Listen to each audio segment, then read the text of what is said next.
This is FAB-Racing.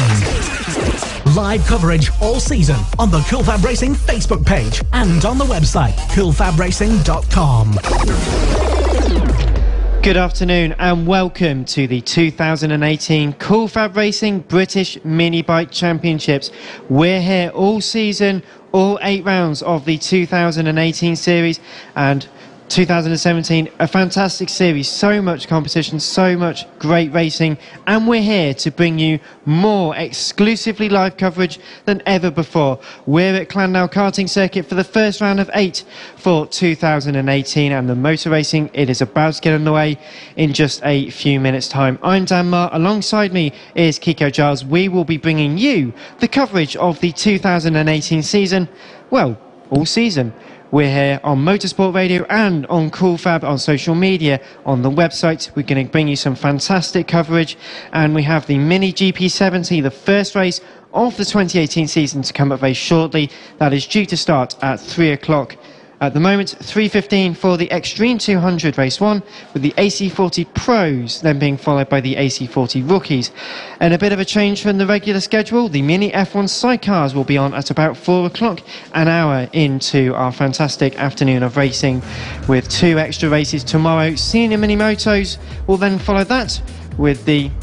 And in fact, it will be the Mini GP50s, then the Senior Mini Motos, the Junior LC40 Elite, and the Pick Bike 140 and Moto team, rounding off the evening at 5 o'clock. So 2 and a bit hours of absolutely fantastic racing. We have just finished qualifying and some great results here. We're going to bring you some fantastic coverage, and it's some great live coverage. Please do get involved with us. Keep sending us your messages on Twitter, on Facebook, everywhere else. Just search for FAB-Racing or Motorsport Radio. Leave your comments, send us messages.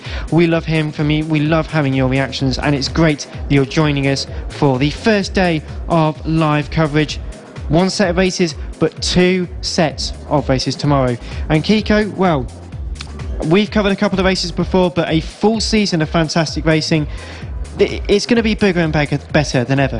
Full season covering a championship that produces amazing talent worldwide now, nationally now, with Bradley Ray, Luke Mossey.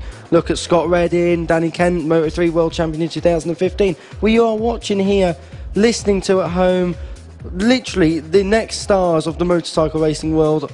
What is not to like about that? Exactly, and with even more affiliations, we are still an official partner series to the BSB, but now we are officially on the road to MotoGP. What a fantastic association that FAB has had in its 15th year of competition. Bigger, better, more going on than ever before. And with the British Talent Cup, we've got some of the British Talent Cup riders here this weekend racing still at FAB, and former fantastic FAB racers in the British Talent Cup. There is more reasons to be positive. There are more reasons to really enjoy the coverage and enjoy the racing. I've said before loads of times last year, this year on the Superbike show, what a great time to be in a motorcycle racing paddock, especially in Britain, because for many, many years, decades, it's been hard financially. It's not been worthwhile because the sponsors don't want to support British talent. And now that you've got the feeder series officially now, an official MotoGP road here at FAB, we're with BSB. You've got the British Talent Cup, as you say. Red Bull Rookies is now starting to take British riders on. This is what it's all about. We've missed it for so long, and it's finally good to be able to say that I'm coming into a generation now of journalists as well that are really witnessing a changing face of World Championship, yes, but also how it's created. It's no longer the way of, you know, you don't train so much, you do a wild card here and then you get picked up. You actually have to be in it, dedicated, and you have to put your life and soul into it now. And that's what motorcycle racing has been for other people when they've got into it professionally. But this is now being looked at as a career now for the guys that we're going to commentate on today. So we have got the fantastic junior races to come this afternoon, as well as the seniors who maybe come out and do this for a little bit of fun. Some of those who do it for a little bit of fun, the likes of Bradley Ray, sadly, is very disappointed not to be here this weekend. And you think I'm just saying that? I promise you I'm not. We've had official words with him. He's very disappointed. But so he's not here this weekend, but he will be joining us over the course of the 2018 series. And we seem to have a very special guest. Would you like to have a quick word? Very not. Okay then. So, in fact, if you want to just walk behind us, this is all going very well to the start. to the start of the 2018 season. Hopefully not a sign of things to come. And you may see behind us there is a banner. We will be touching wood this weekend, because the last time that Kiko Giles and myself commentated on the Cool Fab Racing together, we'll ask Ollie Walker at some point what happened. You would have seen the clip. If not, go to motorsport.radio and go and have a watch. But as we get ready for the start of the 2018 season, it genuinely feels like it's a back-to-school feeling. It really does, but I love it, because when you go back to school, there's a couple of new people coming in your classroom. You might have a different teacher, you might be putting a different set. This is exactly what it's like. You come back into a championship, you come back into a paddock, and there's loads of new faces, loads of old faces coming back in. You have a sense of home, but you also get a sense of excitement, because Harvey Claridge, for example, Ollie Walker, Bailey Stewart-Campbell, they've all kind of moved up a class. Eddie O'Shea likewise, they've all moved up a class, and they've got new talent replacing them as challengers at the front of the Rookies series. It's a brilliant, it's an evolving process. That's exactly what Cool Fab is. It develops talent at a young age, gives it over to British Superbikes, passes it on to MotoGP or World Superbikes or however. It's brilliant to be a part of. It's fun, it's fierce, and it is really fierce racing. We've had some fantastic qualifying sessions early on, but now the racing gets underway, and I just can't wait for this moment to start, because this is the start of the season. I think most people here just want to, probably been here since Friday, very cold, very windy, it's rained a bit, these things happen. The beast from the east has not affected us, so fantastic, the third one. But luckily, we're just here. We're here for motor racing. It's going to be absolutely fantastic. And don't forget, this is live on Facebook, on Twitter, on Cool Fab websites, on the Motorsport Radio websites. Join us. Please send us your messages, and we will get underway in just a few minutes' time as the racing is about to get underway. And I'm pinching myself, because for months, for me anyway, it's felt like we've just been waiting and waiting and waiting and waiting. All of a sudden, it's here. And the other thing to remember is, if you're not watching this live, you're watching this back. So thank you very much for joining us back, or thank you very much for joining us live. But this will also be able to download both as an audio stream and to watch on YouTube and other video sharing platforms, where you can go back and watch all of the races that you're involved in, find out what actually happened on the day as live. It really is a fantastic way to consume the content. And if you don't get a chance to watch the racing, well, because you're in it, then please do share it to your family, to your face, your family and your face. This is what happens when your live director decides to speak to you whilst you're in the middle of a sentence. Anyway, whilst we sort that out, your family, your friends, please do get in touch with us, please do share it with them, and we will look forward to your comments over the course of the 2018 season. But now it is time for the first race of the Mini GP70s, with Bailey Stewart-Campbell on pole position with the number 99, Evan Belford in second place, Casey Gorman and Sean Abel in third and fourth. It's an ultra competitive series, and this is it. The racing starts now. So as we get underway then, waiting for the formation lap to the first race of the 2018 season, we are just assembling the grid. I believe we have the grid amassed, the paperwork somewhere. Yep, that'll be my fault for not organising it properly like an actual normal being. Where are we? We are at the Mini GP70s. So that will be the first race of the afternoon, with Bailey Stewart-Campbell on pole position, then ahead of Evan Belford. Casey O'Gorman and Sean Abel are on row 2. Row 3 is Holly Harris and Callum Beach. Owen Mellor and Finn Smart is on row 4. Row 5 is Rossi Banham and Corey Strainer. Taylor Lawrence and Jaden Toomer are on row 6. Row 7 is Saffron Motley and Chris Johnson. Elliot Crosby and Jack Kirch round out the 16-strong grid as we are about to go onto the formation lap for the first time in 2018. And the smell of the racing fuel, everyone just getting ready to go. It's a fantastic smell. Hopefully it doesn't overwhelm us over the next few hours as my colleague decides to start choking up at the smell. A fantastic thing indeed. But how do we get in touch with the show? How do we get involved on social media? Well, search for Cool Fab, search for Motorsport Radio on your favourite social media platforms. We'll be there. Send us your messages and your comments. We would love to hear from you. And please do share with all your friends and your family. So, as we are about to get on the way with, this.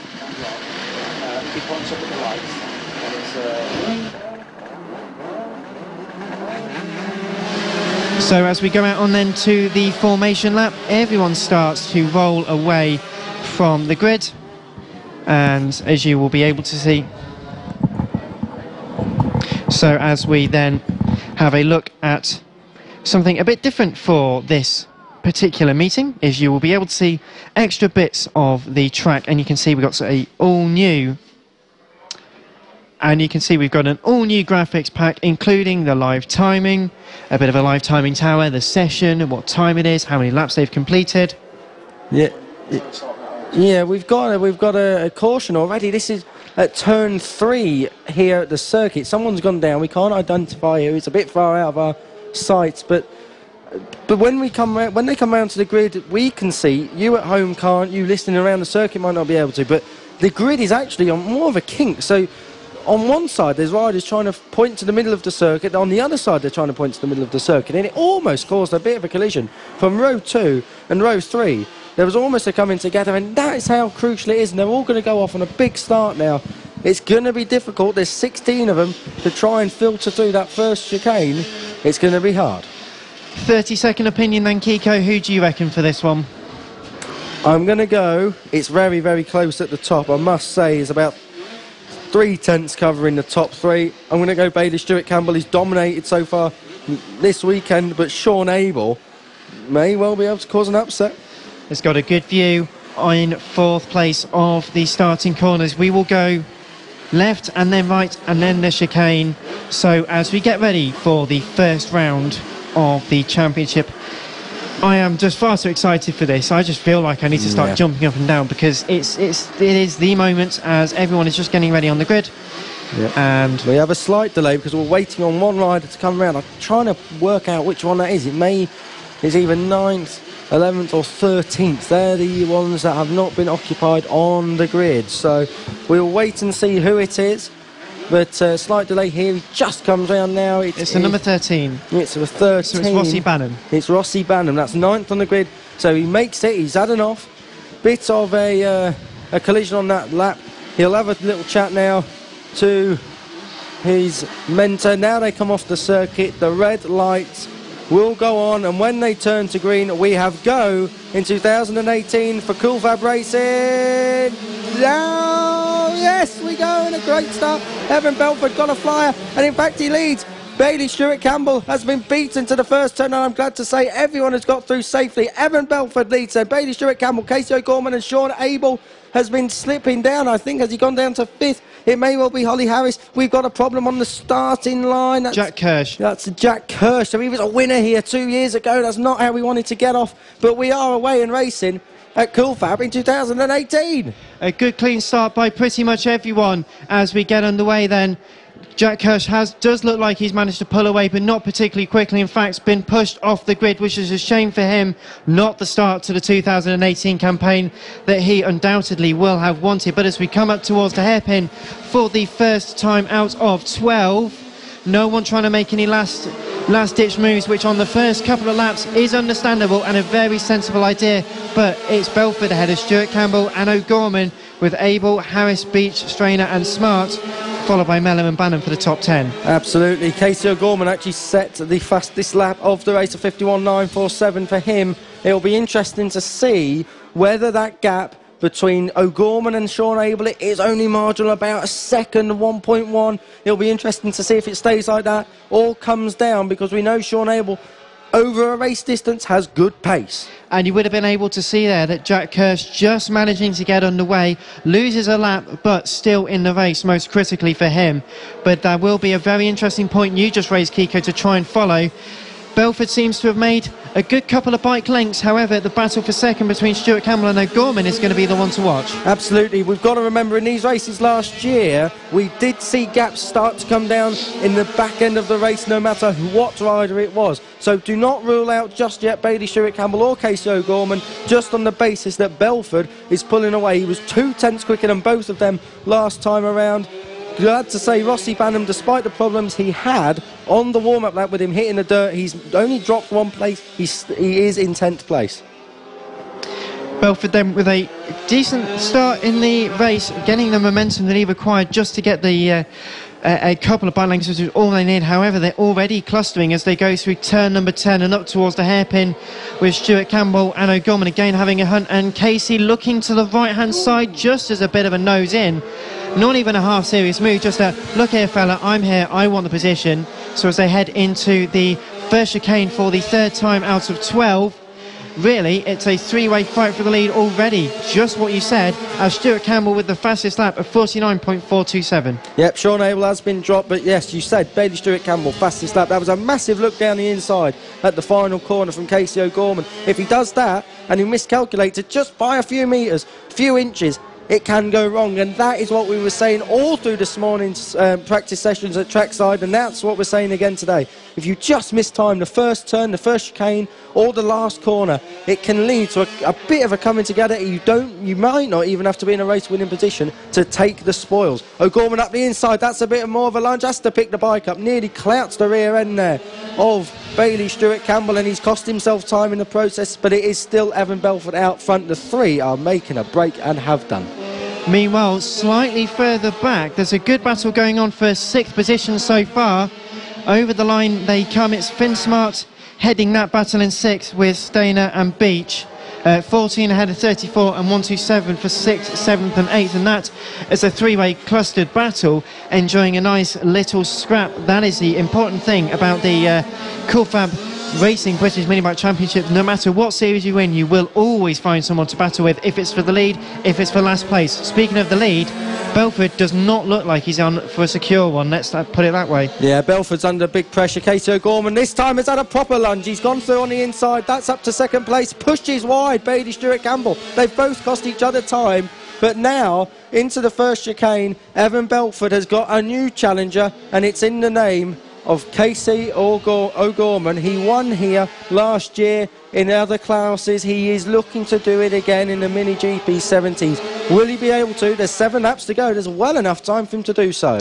There's more than enough time, and that was a very forceful look at the inside. Unlike the attempts he's had before, that was a case of, I'm coming through here, I don't care who you are, I want the position more desperately than you. A slight bit of contact, but did manage to get it cleared as Belford manages, looks like Belford comes through cleanly for now. Meanwhile, as they encounter a little bit of lap traffic already over the line. Yep, there's a few back markers, well, not back markers, but just a few scraps right down the end of the field. Casey O'Gorman is really pushing Evan Belford. They will get to them back markers, but they're going to get them at the wrong point of this track. They're going to get them round about turn 7 and 8, which is really tight. It's right-handers from there all the way round, and that's just not what you need when you're in a battle. Back markers could make or break someone's race here. Well, Bailey Stuart Campbell didn't actually drop off the back of the pair of them. When he was overtaken by O'Gorman, he didn't let his head drop and go, well, I've just lost the position, there's no point. He's managed to stay onto it for about as long as he can. Into turn number 9, where they've weaved their way through a couple of the lap traffic about halfway through this race. So with 6 laps left to go, there's a massive increase in gap here for Belford compared to O'Gorman and Stuart Campbell. But Stuart Campbell might say, you know what, sunshine, I fancy a go at you. Yeah, I mean, this isn't over yet, but that's what I'm saying. You just catch back markers right at the wrong place, and that's what's happened for Casey O'Gorman here. He's just been held up enough where Evan Belford can build. He's now 1.5 seconds clear. We'll keep an eye on that gap, but Bailey Stuart Campbell, on the other hand, it's worked for. He's been able to make that gap back up to Casey O'Gorman, who pushed him wide at the final corner. He never really lost it. It's just a case of keeping on it at all times. So as we managed to continue with the race, 5 laps left to go. So 7 laps completed, 5 left to go. It is Evan Belford in the lead, ahead of O'Gorman and Stuart Campbell. Sean Abel in 4th place, ahead of Holly Harris, Callum Beach, Finn Smart, Corey Stainer and Rossi Banham. After that bit of an issue, Jaden Toomer, Elliot Crosby, Saffron Watley, Chris Johnson, Owen Meller, Jack Kirch and Taylor Lawrence. That is your order at the moment, as we're about around halfway through the race. Yeah, Casey O'Gorman was 0.8 of a second quicker last time around than Evan Belford, so that gap has come down from 1.5 to nearly 0.7. That is a huge difference, because that shows to me that if Casey O'Gorman wants to, he can close back in on Evan Belford. That means that Casey O'Gorman doesn't even have to push as hard as Evan Belford is. Bailey Stewart Campbell, interestingly though, still has the fastest lap of the race. But that's 6 or 7 tenths quicker. Casey O'Gorman's last lap, which was nearly the fastest lap, is still 6 or 7 tenths quicker than Belford. That's closing the gap in significantly. It really is, and they're right on him now. Belford forced to take a defensive line. He holds on though just about. The 7 of Casey O'Gorman will get a run out of there now across the line. 3 laps to go. They're at the first chicane, and Belford is hanging on for dear life here, because if he gets pushed back by 1, Bailey Stewart Campbell, who's third at the moment, will want to pounce almost instantly to have a chance of winning this race and prevent Casey O'Gorman from clearing off at the front. And it seems to be the lower speed corners where Belford, is managing to get a little bit extra advantage in terms of traction out of the corner. It's that top end speed where he seems to be struggling slightly, coming through the left, the right, or the right, the left, and the right again at turn number 9. They've all bunched up by the exit of 10 up towards the hairpin. O'Gorman looks to the left-hand side, all the way around the outside in the braking zone, and makes it a clear move. So Casey O'Gorman into the lead, with Stuart Campbell daring potentially at the inside of the first chicane. Almost had a look, couldn't quite make it second. Belford just about manages to keep hold. Be interesting now to see if Belford can retaliate. He's got to get straight back at Casey O'Gorman. I think O'Gorman may well just have something left in the locker. He proved that with the lap time he was able to set when trying to catch them back up after the back markers got in their way. I think O'Gorman, unless he is interfered with, which is what Evan Belford and Bailey Stewart Campbell have to do to try and stop O'Gorman clearing off. He's so good into that last corner. Will he be able to keep it up now? He's got nothing to aim at. They do have a one back marker coming up relatively close, who will probably try and get out of the way as they come over the start-finish line. But Stuart Campbell is not dropping back from this battle. Remains in third place, but it's a consistent third place as they head around the chicane with just 1 lap left to go. This is it. This is going to be the fight for the lead. O'Gorman has got to make sure he gets a clean break out of turn number 10. And that seems to be where the issues are for everyone. And O'Gorman on the last lap didn't actually pull out of turn 10 as cleanly as he might have hoped. It's still close, and they are almost side by side coming into turn number 9. Turn 10 now though. Is it going to be Belford or O'Gorman with the advantage? Yep, they're through the penultimate corner. Casey O'Gorman has got this win so far, unless there is a move from Evan Belford, who will leave it late on the brakes. But no matter how deep he goes, he doesn't get it through. It's got Bailey Stewart Campbell. He forces Belford wide. O'Gorman takes it. Belford is thwarted out of second because Bailey Stewart Campbell gets it on the last corner as Belford had a look. He took everyone by surprise. Belford thwarted, but it's Casey O'Gorman who racks up another win down here in South Wales. Bailey Stewart Campbell and Evan Belford. Sean Abel, Holly Harris, Finn Smart picked up 2 positions on the last lap, I believe. Yes, he did. That is unbelievable. What a race. Whew.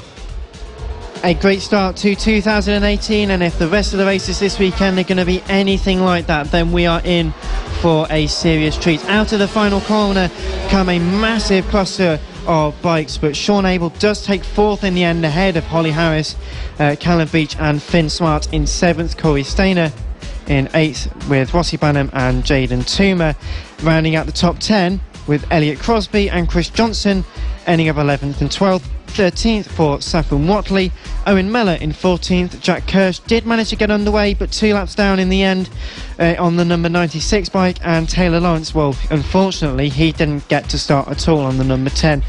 A great first race of 2018, the first race for the Mini GP70, and well, what a great way to start the live coverage of the 2018 Cool FAB-Racing British Mini Bikes Championship.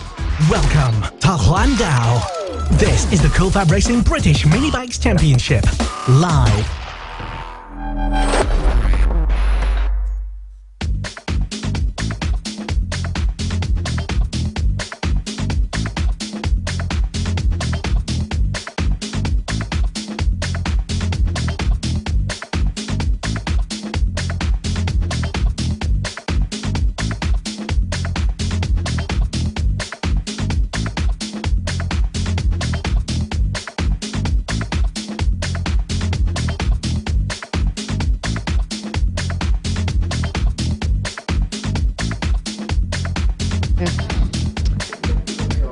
So, we're here at Llandow in South Wales, but thank you to everyone for joining us around the world on the internet. The beauty of the internet these days, it's fantastic, and I hope that you're enjoying wherever you are, enjoying the coverage around the world, live on Facebook, on Twitter, on all of our live streams. Please do keep your comments coming in. Fantastic to read some of the positivities you guys are all having, but don't be too sad about the last corner action there. Up next though, we have the first of the Extreme 200 races. These were formerly known as the Pit Bikes 140 or the Pit Bike Open, but renamed Extreme 200, and you have to do it like that, Kiku. Remember, it's like Extreme 200. Yes. But basically 200cc 4-strokes, or you can get a couple of 2-strokes, but there are no 2-stroke bikes in this race, and these always provide a fantastic audible selection as well as a fantastic spectator or a spectacle for the spectators, with Elliot Pinson starting on pole position and Max Cook lining up next to him, Jody Fieldhouse and Richard Holmes Williams rounding out the second row, and Callum Wybrow and Oscar Pinson on row 3. 16 starters, or 16 due to start. We shall wait and see if everyone lines up as and where they are meant to be in just a few moments' time. Going to be a fantastic race. Kiko, you've been following bike racing for a very long time. What is the attraction with these pit bikes which capture people's imagination so much? I think it's the way you can ride them. You seem to be able to do anything with them. Flick them in, chuck them in, slide them in. You can do absolutely anything with these. They are real fun pieces of kit, and you know, some real talent on show. We were saying you went through the grid there. Max Cook, don't forget, he's already been selected. He is already in the British Talent Cup, and he is more pumped up for this than ever before. Brilliant stuff. But Elliot Pinson has been looking the man, well, to beat, really. He was quick in the first qualifying. That was in tricky conditions. He was quick in the last qualifying. That was in perfectly dry conditions. But, yeah, we got someone going off at the back as we look out. That looks like Josh Data, who was due to start in 14th position, who has been pulled off. Yeah, but he's had problems, though. Josh Data had a mechanical earlier in the session as well. So the warm-up lap then is underway for the Extreme 200s. Now, that even sounds cool. Exactly, it's an important name change. It just makes it as a much more marketable thing, I think, and I think that boringly. So as we get underway, it will be Elliot Pinson on pole position ahead of Max Cook and Jody Fieldhouse, with Richard Holmes Williams and Callum Wybrow lining up 4th and 5th, Oscar Pinson and Harvey Claridge moving up towards 7th place. Felix Hearn, Craig Walker and Brandon Perrill round out the top 10, with Callum Beach and Jack Walters on row 6. Row 7 will be Justin Bainbridge, and it was due to be Josh Data, but pulled back into the paddock with an issue in Jackson and Elliot Ferguson round out the 16 or now 15 strong grid. And another great start as everyone already hurtles back towards the grid for the race. The warm-up laps don't seem to take that long, but the racing laps take even less. Another 12-lap contest. Who will come out on top? Will it be Elliot Pinson from pole position? Can Max Cook blast it down into first from the start of the grid, or could we get an upset from Richard Holmes Williams or Jody Fieldhouse on row 2? For me, it's a bit too hard to call, but then again, I'm paid to make sure it sounds good. I can't predict anything. You're a gambling man. What would you say? I'd say a bit of Max Cook. Even though he ain't on pole, I just feel that British superbike kind of class and sophistication and knowledge will do, but we'll see. Who is it going to be? Revs rise. Go now. Max Cook gets a flyer off the line. That is beaten. Elliot And a Pinson. stall for the 22. And we got a stall for the 22, and that is Felix Hearn off the middle of the grid. But it is Elliot Pinson who has been beaten down to turn 1 and 2 by Max Cook, who was like a greyhound out the traps that time. He flew off the line. I've never seen anything like that. Max Cook, though, is in the lead for now. And that's certainly the important thing. You can say you've led. That's probably bragging rights all in itself. But as they head up towards the second chicane turn 9, the right, left and right again, side by side for second place though, and it's very tight. In fact, for the overall lead, 3 for the lead as they head up towards the hairpin for the first time, and that is Elliot Pinson throwing one up the inside. Could he make it stick? Almost made it stick. Yeah, nearly got through, but Max Cook at the moment leading, but it's a breakaway trio at the front. Max Cook leading, Elliot Pinton and Richard Holmes Williams in third. Jodie Fieldhouse is fourth. She's got her own group of four with her. Harvey Claridge, of which is in sixth place, just behind Callum Wybrow. Of course, we must mention no Josh Data. We said at the top he did stall. He hasn't got back out. So Josh Data went back into the paddock. The stall for Felix Hearn didn't stop him, which is the critical thing there. But Max Cook, decent gap, 0.2 of a second.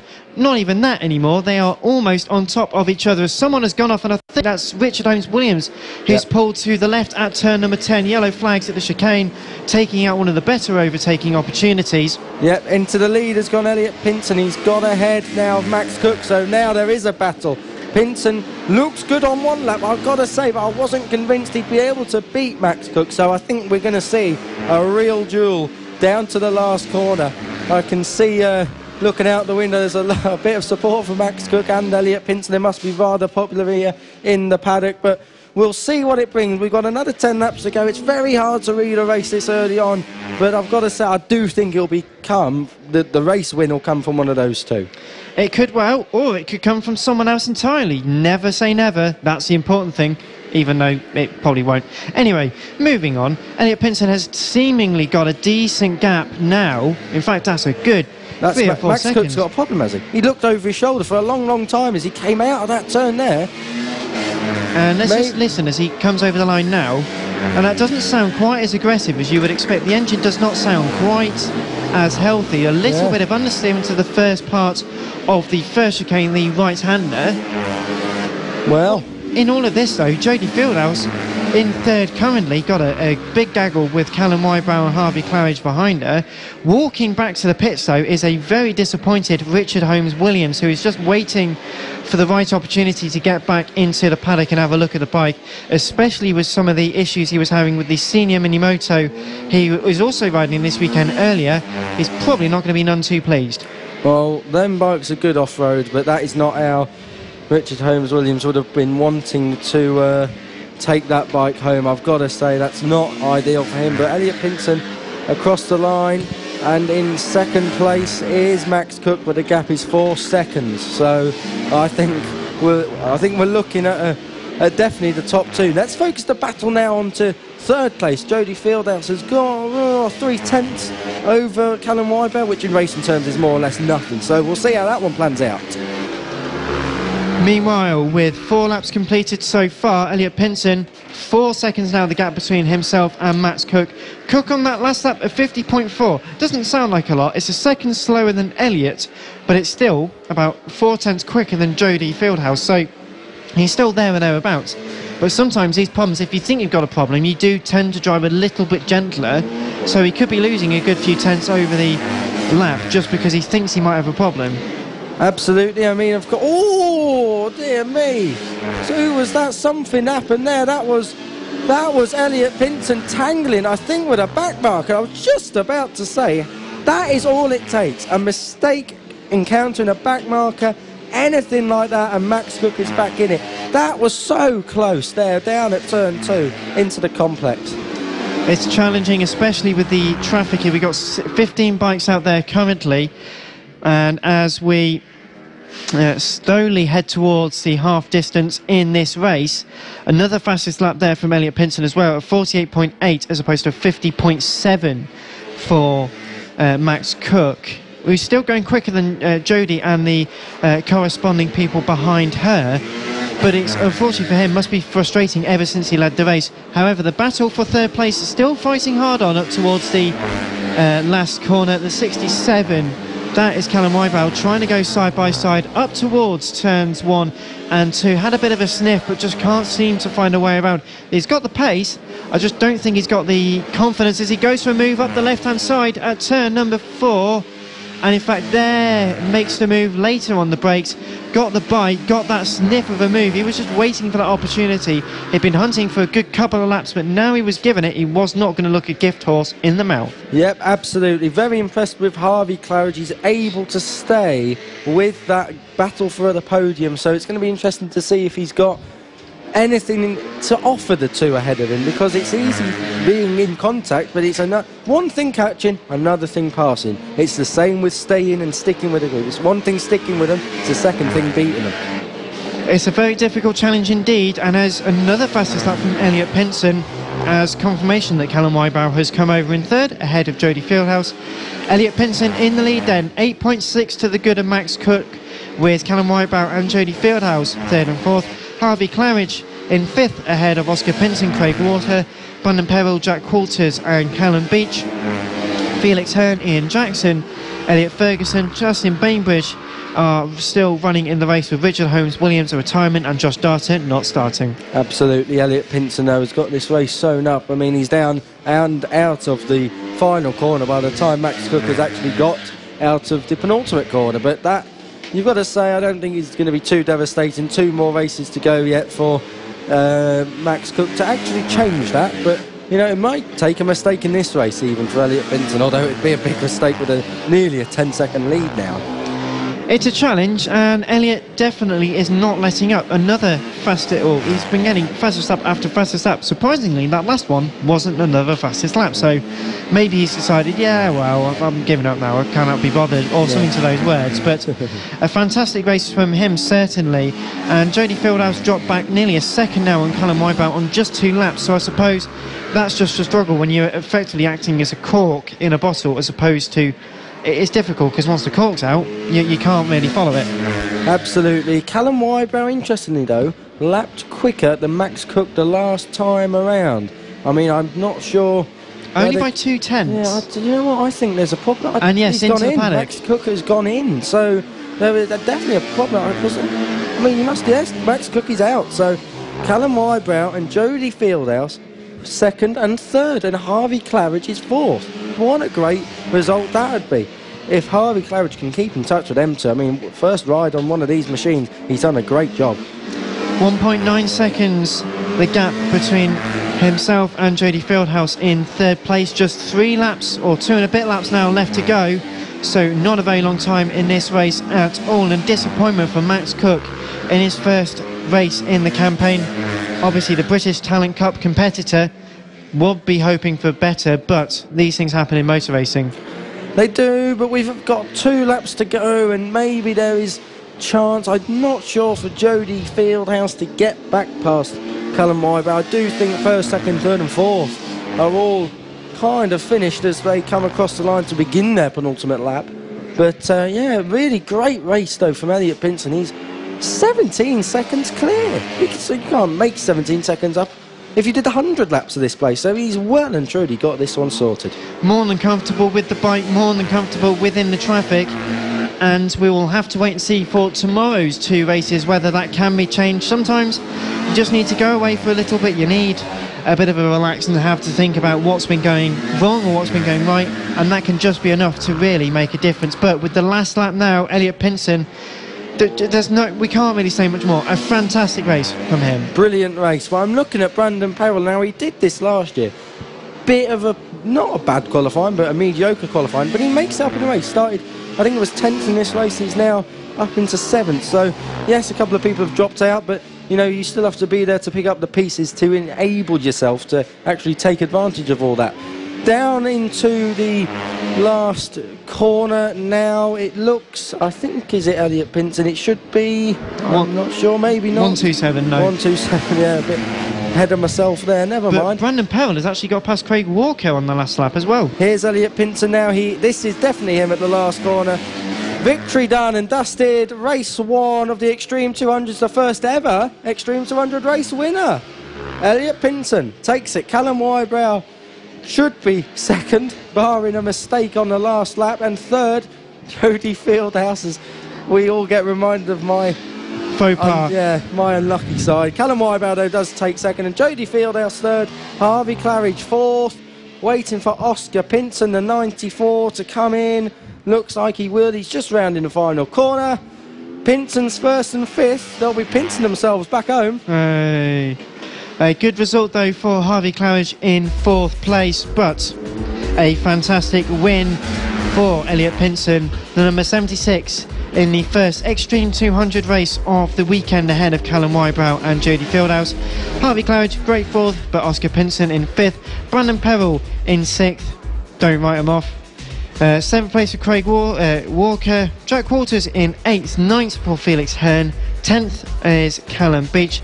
And then it's Ian Jackson, Elliot Ferguson and Max Cook, with Justin Bainbridge only completing 5 laps. Richard Holmes Williams in only completing the one before pulling off, and poor Josh Darter didn't even get started. So a difficult race for some, a great race for others, but pit bikes, it does seem to provide that kind of entertainment, and we're going to have more of them tomorrow. 2 races for them, and in fact everyone else tomorrow. So 3 races over a weekend as ever here at the Cool Fab Racing British Mini Bike Championships.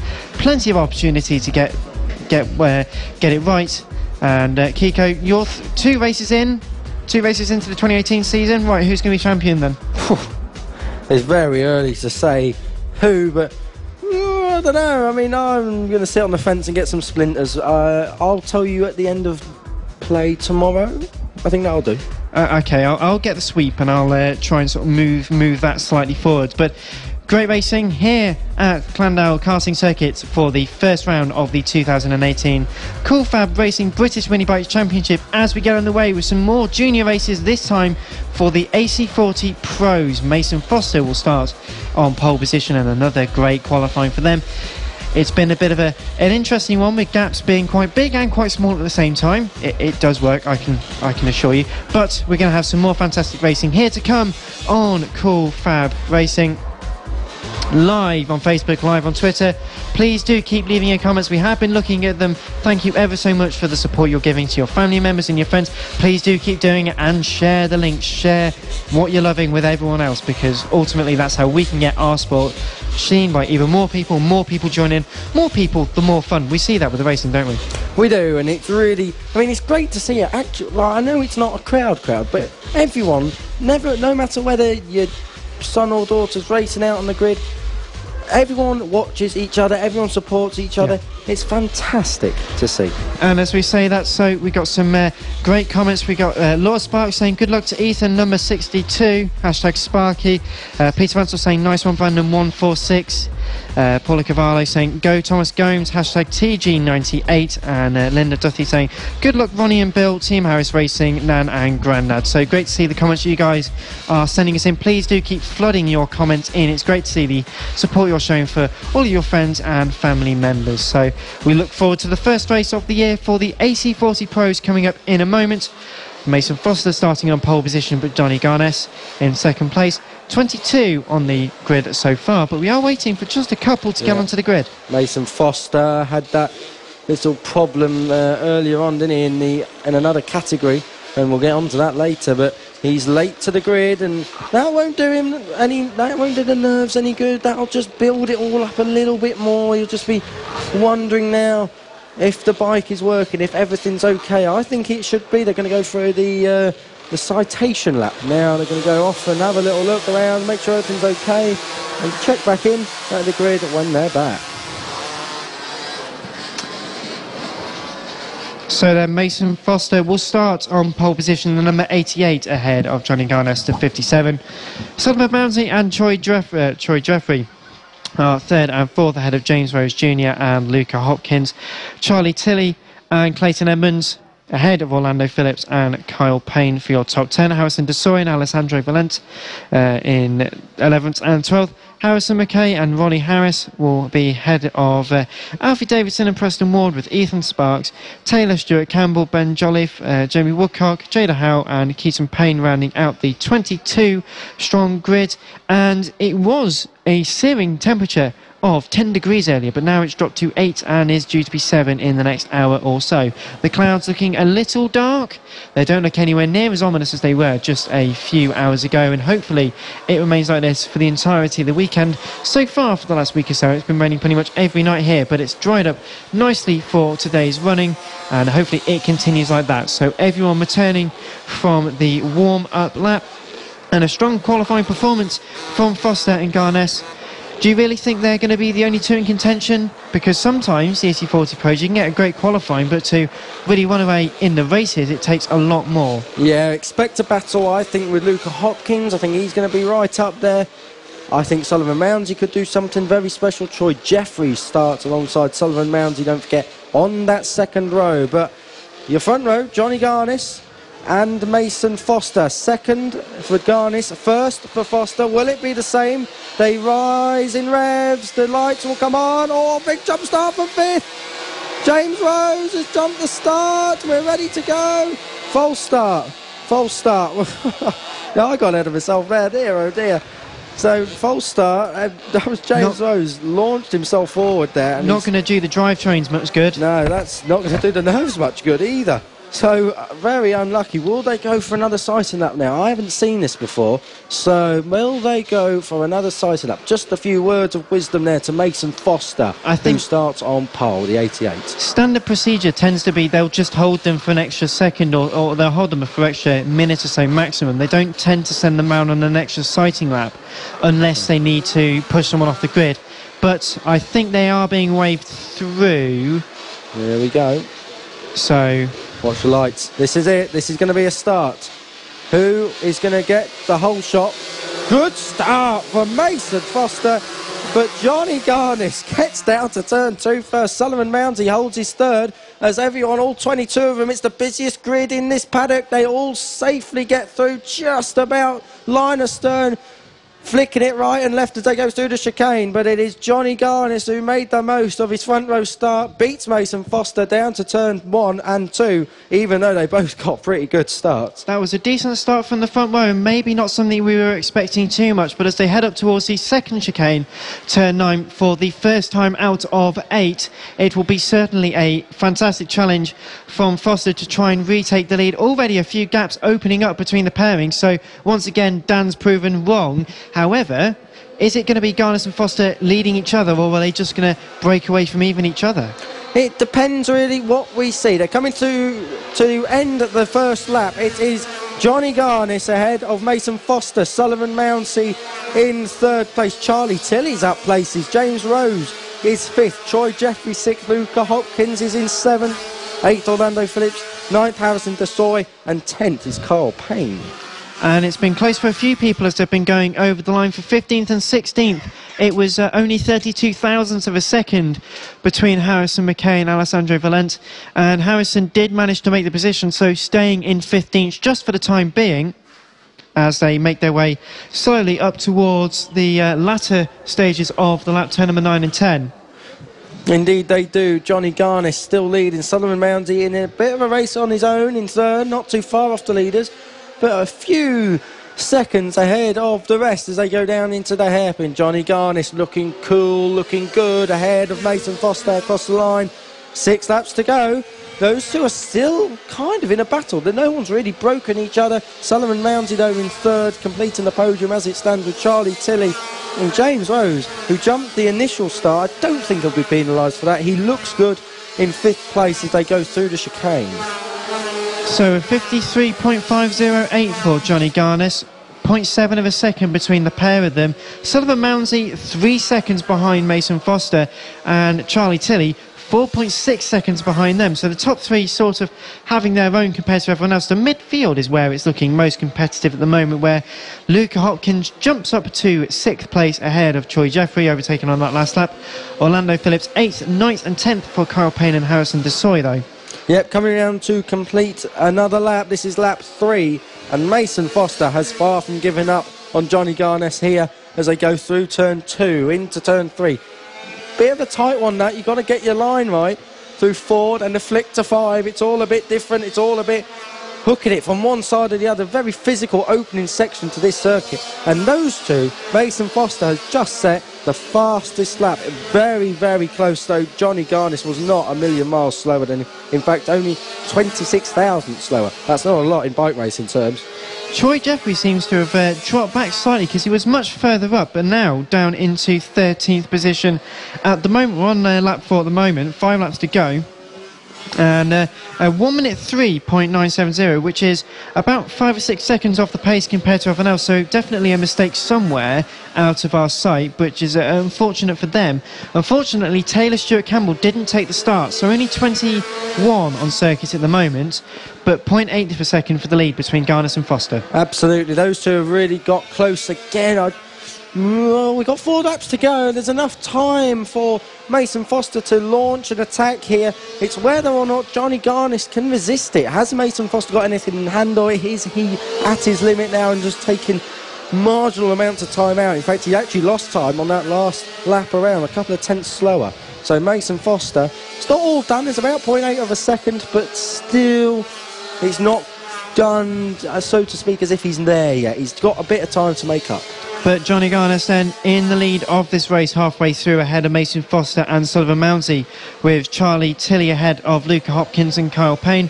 Harrison de Sawyer's jumped Orlando Phillips for 7th place, 9th for Ronnie Harris, but Clayton Edmonds, Alfie Davidson, Ethan Sparks, Harrison McKay, James Rowe Jr., Preston Ward, Alessandro Valente, Ben Jolliffe, Jamie Woodcock, Keaton Payne, Troy Jeffrey and Jada Howe round out the 21 field.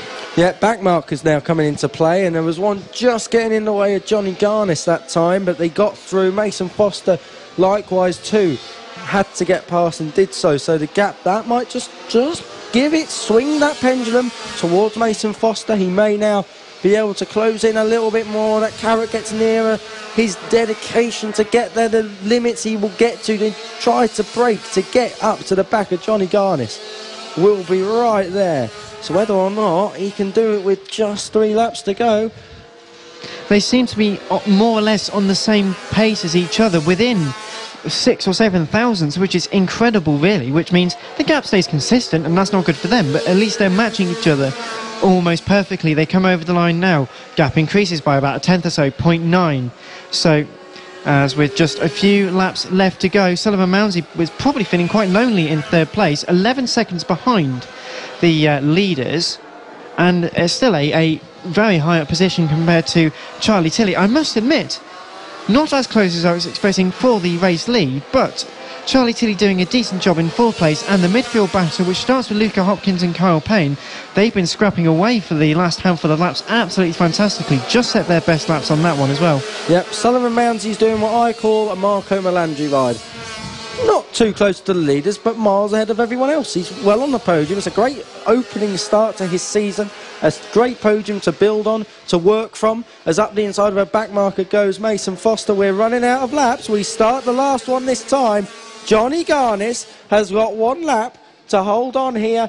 Will he do? He's got a back marker in between him and Mason Foster. I think that may just swing it to Johnny Garnis here with half a lap to go. They go up towards turn 6. They'll come through 7, then right round the back of the circuit, and then we should see whether or not Foster is close enough. And the battle, which is also going on for 5th and 6th at the moment, rounding the hairpin for the penultimate time between Luca Hopkins and Kyle Payne. A fantastic battle all throughout the race. That's only extended slightly on the way of Kyle Payne, but the leaders heading towards the finish line. Yep, coming through then, the penultimate corner, Johnny Garnis. Unless that's a huge lunge, it's not going to be for Mason Foster. He started pole, but he isn't going to take that win here. Johnny Garnis will be back from injury and takes the checkered flag to win race 1 in AC40 Pros. Great stuff.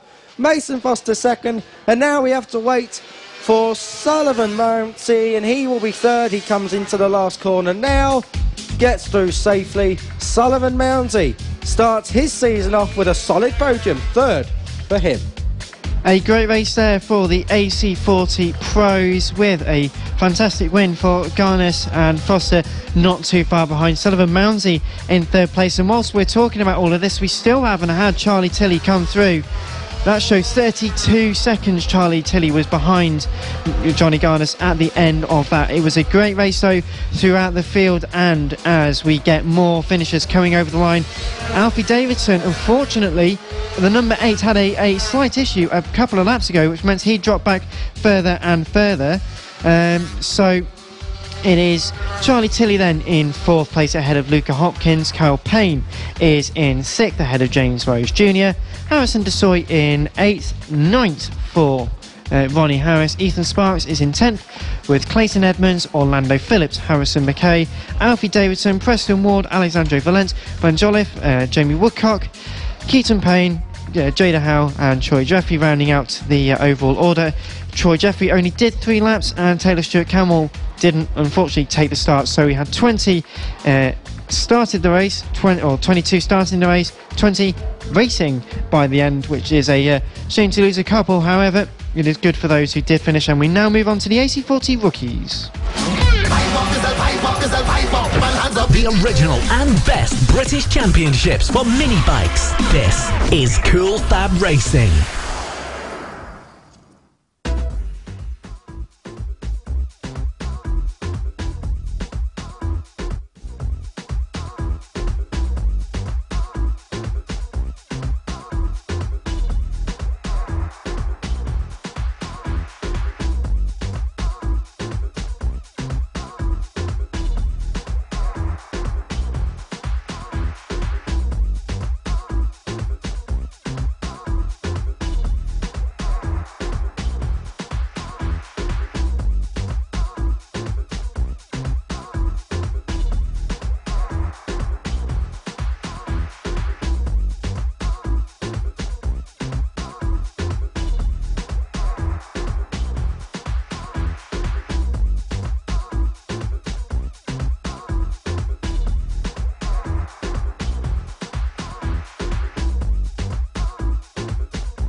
This is Cool Fab Racing.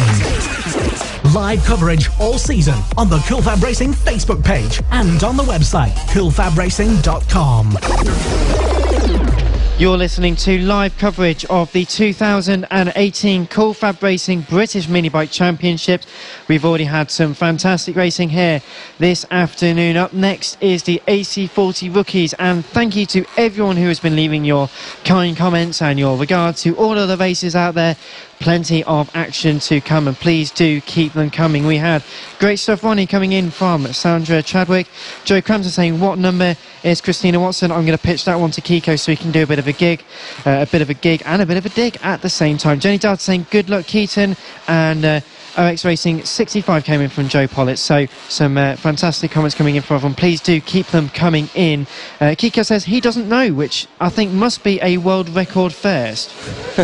Probably. I need to know what class, and then I'll have a little bit of a look. I'm just looking down the grid then for the AC40 rookies. Great class this. This is all of the youngsters coming through and trying their best to... thanks, Lester. Just reminding myself that I'm on camera trying to tuck... I was tucking my shirt in, believe me, please. But no, just as they go off on their warm-up lap then.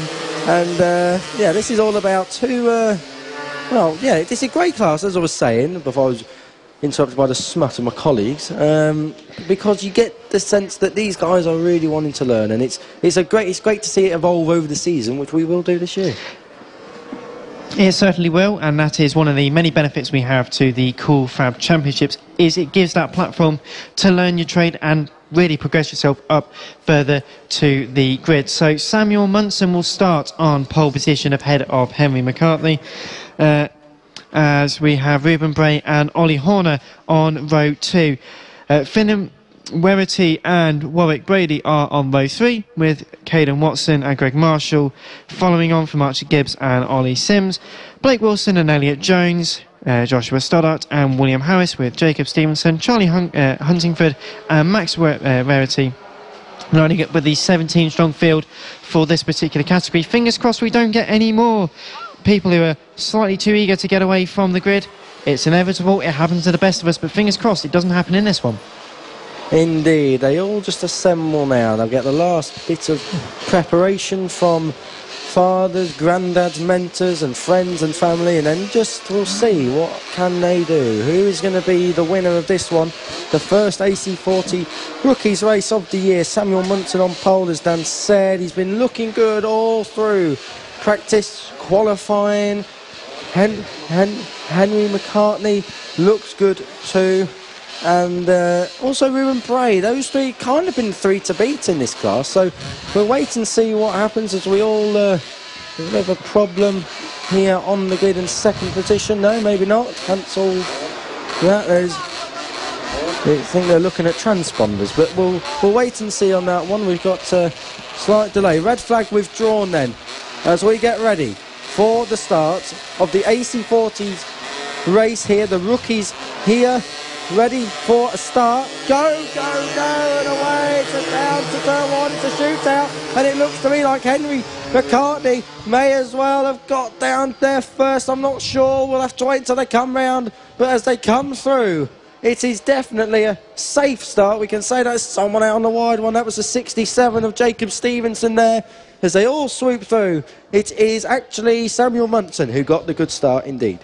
Well, Henry McCartney did get away very well indeed. It was side by side as they went into the chicane for the first time. Another 8-lap contest, this one.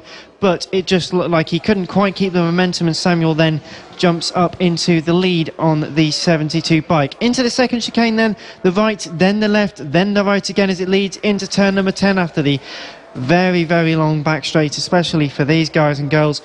Up to the hairpin for the first time. It's going to be a bit of a closer contest, but it definitely is Munson in the lead ahead of McCartney. Yeah, and then Ruben Bray, who's looked steady in that third place. He's consolidated it all through today and yesterday. He looks good. But Samuel Munson is the leader.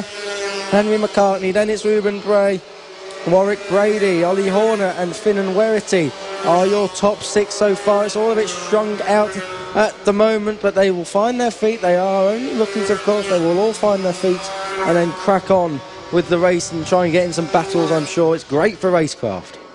And unfortunately, I'm not sure whether Max Werity, in fact, as soon as I say that, he comes over the line, so he has actually gone underway. So we have got all 17 starters still running over the first lap, which I think is the first time we've had that in the this afternoon's racing. Fingers crossed we see more of that tomorrow. Through the chicane, the second chicane for the second time out of 8, and it will be Munson again in the lead, but McCartney is closed in much more significantly in the toe. Brakes slightly earlier as they go into the right-handed hairpin for the second time, but a decent run out. Family cheering on from below the commentary box, and so far 0.4 of a second between the two, with the fastest lap just going to McCarthy. Indeed, that race is far from over at the front. In fact, they're really close. I don't think that's quite 0.4 of a second. That is getting a lot closer as they go around the other side of the circuit. McCartney looking to try and make a move through if he can. Samuel Munson will not allow him to, and I'm sure he'll fight back. I don't think we're going to see a breakaway like we did in the previous races today. I think this is going to go down to the last corner. Munson and McCartney then currently in the lead of the race. Bray still more or less holding on, but Warwick Brady and Ollie Horner doing a decent job in 4th and 5th at the moment, ahead of Finan Werity and Jaden Watson for 6th and 7th. Around the second chicane they go once again, and it's just as close, if not closer before. They're closing up exponentially, a couple of bike lengths into the braking zone for the final corner, and unlike the previous time, much closer for McCartney as they go down towards the first chicane. In the toe, 0.2 of a second, as is the yellow flag. Oh dear, we've got a bike in the circuit. Rider up and okay, but bike in the circuit heaved away by the marshals. Where is that? It's over on the exit of the penultimate corner. I don't know. That's down at turn number 10. I think the ride's okay. March is off. I think he's more hurt because he's not finished his first race. Yeah, I don't think it's anything like that. I think he's more disappointed than anything, but whoever that is, we will bring you news on when we get it on who that is. But the bike was in the middle of the circuit, luckily, and a big thanks to the marshals here this weekend. If without them, we wouldn't be racing, so they saved the bike from being hit or worse from the riders. So everything all good then on the exit of turn number 12, I think that is. Turn 11. 11 before Battle for the lead, though. Much closer before as they come into the hairpin. Genuinely move going on for Henry McCartney, who had to back out because of the yellow flag all over the back of 72. Heads up to the chicane on lap number 5, then tries to go around the outside, can't quite make it work, has to stick nose to tail, but any sort of insight to try and make the position, and it will certainly be a move made for Henry very shortly. Yeah, McCartney the 31, challenging 72. Munson, that are your numbers if you're down on the ground and don't know which one's which. It's Munson leading, McCartney is second. Ruben Bray's a distant third, but again, he's doing what Sullivan Mounsey did in the race we've just seen. He's a lonely third place. He's not too far off the leaders, but he's way ahead of Ollie Horner, who is in 4th and who's just got ahead of Warwick Brady. But nonetheless, the battle for the lead is starting to spice up quite a bit. At the halfway mark, Samuel Munson leads, but only just from Henry McCartney, with Ruben Bray and Ollie Horner getting involved in 4th and 5th at the moment. But the battle for the lead, once again, very, very close indeed. It's a fantastic thing because Henry seems to be working so well on the braking zones. Samuel being very good on the later stages of the corner on the power. Absolutely. We saw McCartney there just have a little look with 4 laps to go. We're now on 3 laps to go. But we saw him have a look. That may well be a rehearsal for the last lap. If he just lets the brakes off, runs it in a bit deep, pushes Munson wide, it's enough for the win. These bikes are very equal on power coming out of the corners. The torque is there, more or less equal for everyone. So it'll be interesting to see whether McCartney risks leaving it that late, for example. I mean, I wouldn't be leaving it that late, but then again, that's why I'm in the comfort of a commentary box. And to be honest, I don't think Henry's really thinking and deciding that he's going to leave it that late. He's not got much of a choice. It's a fantastic battle between the pair of them, and as they head up towards the later stages of the lap, once again it's going to be very close. They've got a couple of back markers. Henry considered potentially a late move up the inside and almost made contact between the pair of them. They nearly got tangled just on the front and rear wheel, which would not have been particularly good. But Samuel Munson with the fastest lap on that last lap, a 1:02.17. Traffic not affecting them too badly then. Yeah, it's worked in the favour though of Henry McCartney there. Just ran it in a little bit too deep that time. Got away with it though because he's got the back markers in his way, in Munson's way, so it allows Munson to slow down. It's got McCartney closing back up. They head round the back end of this circuit. I just wonder whether McCartney will come into our view ahead of Samuel Munson or not as they come through. No, I think it's still the same as it was. It's a hell of a lot closer though. There's a move, is there down the inside? No, nothing that time. With a lap and a quarter left to go in this battle for the lead, McCartney for once maybe not on the best foot. He's looking to the left hand side of the circuit, going for a much wider line than before. They have lap traffic ahead of them. They duck to the right hand side to get out of the way, starting the last lap. Munson still quicker, or in fact Munson was a whole second slower, or actually I say that 3/10 slower, which is nearly a second. It's not far off. The hot spots for passing, they're coming up to 1, turn 6, then it's 7 maybe. Then there's nothing really till the second chicane, and if you can't get it done there, it's all or nothing at the last corner. Henry McCartney will surely have a sniff. He'll have a little look, will he, at Munson. I mean, I don't think he'll leave it that late. I mean, we may not have a choice. It may all be done on the brakes. We're going to wait and see. Samuel Munson, at the moment, has the advantage. They're neck and neck down into the second chicane, but Munson holds on. McCartney still there. The 31 is not giving in. There's back markers and everything. Every variable you want on a short burst. Down to the last corner, then neck and neck. McCartney's right in with a sharp. He's going for the lead. It's on the inside. Oh no, not time. Samuel Munson gets it on the line. McCartney tried, he didn't get it in the end. Second for him, Munson, McCartney and Ruben Bray. It's been them three in that order all weekend. What a race. A great race there for the pair of them, but Munson just takes the spoils, 0.289 ahead of McCartney. And if they're going to do that in the next 2 races, well, let's just hope they do. But a fantastic second place for Henry McCartney nonetheless. Ruben Brace very quietly finishes in 3rd place, but that's a very good result indeed. Ollie Horner in 4th place, the number 70. Another good job. Warwick Brady and Caden Watson will finish 5th and 6th ahead of Greg Marshall. Archie Gibbs is in 8th ahead of Ollie Sims in 9th. Elliot Jones, Joshua Stoddart, Blake Wilson, William Harris, Jacob Stevenson, as well as Charlie Huntingford, a couple of laps down. Max Werity 2 laps down, and Finn Werity with a couple of issues, and I believe he was the one who had the slight tumble earlier on in the race. Back up, walking back to the paddock all in good spirits, and hopefully we will see him again tomorrow with a slightly less problematic bike. But up next we have the Mini F1 sidecars, which is due to go out at about 4 o'clock, so about 6 minutes late. Then we are followed by the Mini GP50s, the Senior Mini Motos, the Junior LC40 Elite, and the Pit Bike 140 and Moto Team to round out the day. And you're listening to live coverage online and trackside of the 2018 Cool Fab Racing British Mini Bikes Championship. More comments coming in on the Cool Fab Facebook page. Well done, Caden says. Laurie Graham, as well as Ellie Sumner, saying well done Watson 45. Paul Middleton said, how old are these little guys? My son would like a go. Well, some of these are as young as 6 and 7 years old, so just get in touch with @CoolFabRacing on Facebook and they can see if they can give you any more information. There's loads of fantastic information on the website to get in touch if you think your son or your daughter or you wish to have a go in one of the senior classes, or if you're just a young person who happens to stumble across it on Facebook, then please do get in touch with the @CoolFabRacing on Facebook and we'll see if we can get you out on track very shortly.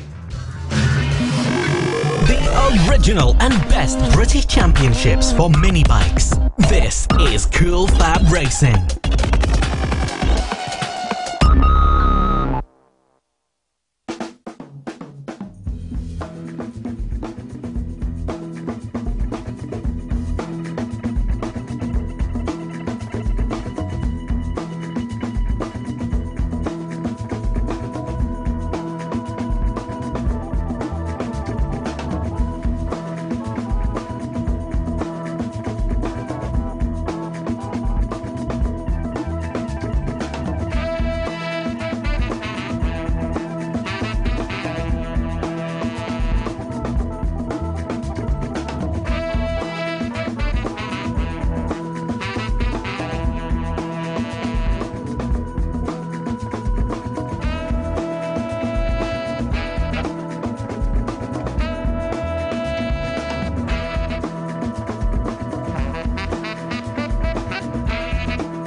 Welcome to Llandow. This is the Cool Fab Racing British Mini Bikes Championship, live.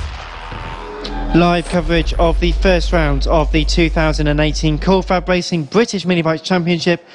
This race is effectively the halfway point in the afternoon's racing already. Can you believe that? We've had four fantastic races of racing, and another 4 after this one, so we've got 5 to go. This is the mini F1 sidecars, the first race for them for the weekend. Traditionally, we're used to them last on the bill.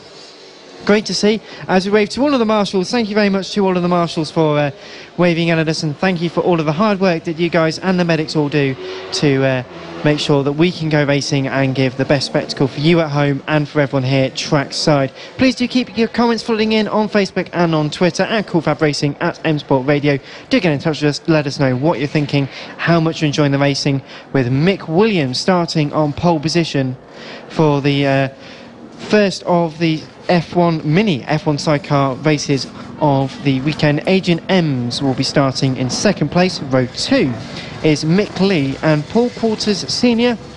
With row 3, Simon Ibbotson and Mark Parker, with John Hosker rounding out the 7-strong grid.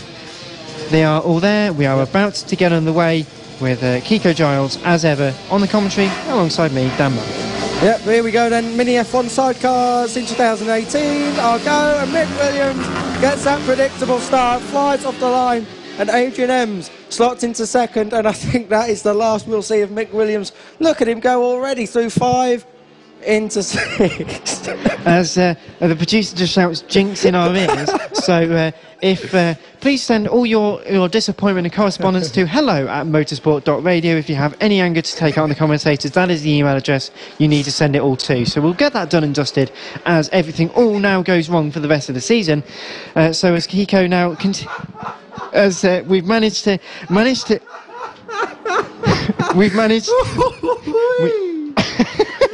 Your mic is live, Kiko. Please do not swear.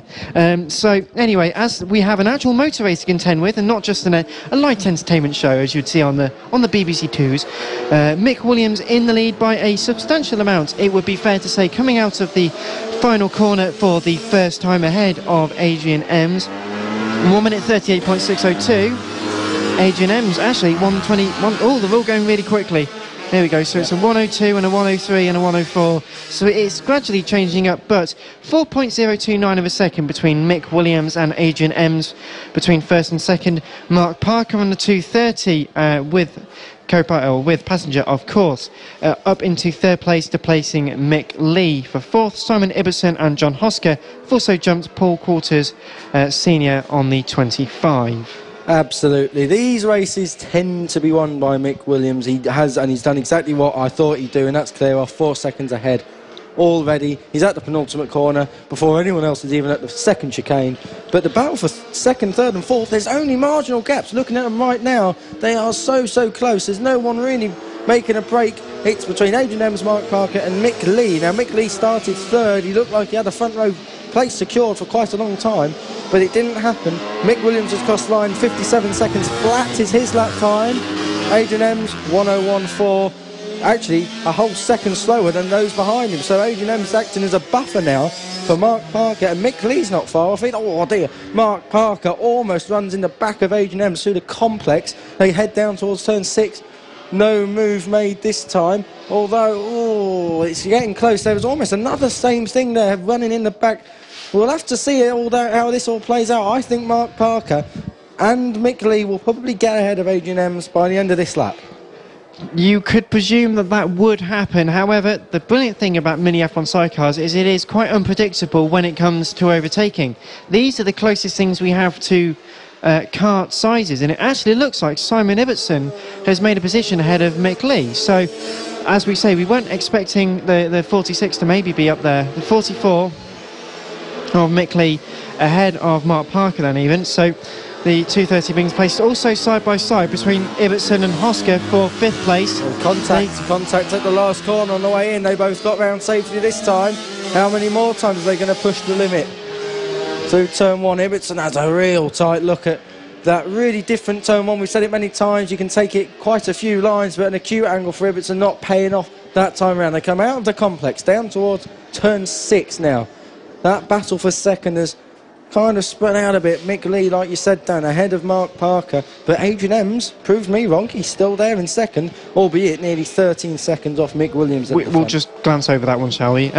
But however, it is a strong performance from all of them, because sometimes the racing isn't always as close as it is, but this is a great circuit, because these are effectively kart-sized bikes and sidecars, and a kart circuit. So with 4 laps completed, only 2 laps to go, Mick Williams a 57.491 his last time. A great lap for him that one is. Adrian Ems still in second place ahead of Mick Lee. That gap's extended again, so 1.379 now. Ems is ahead of Lee.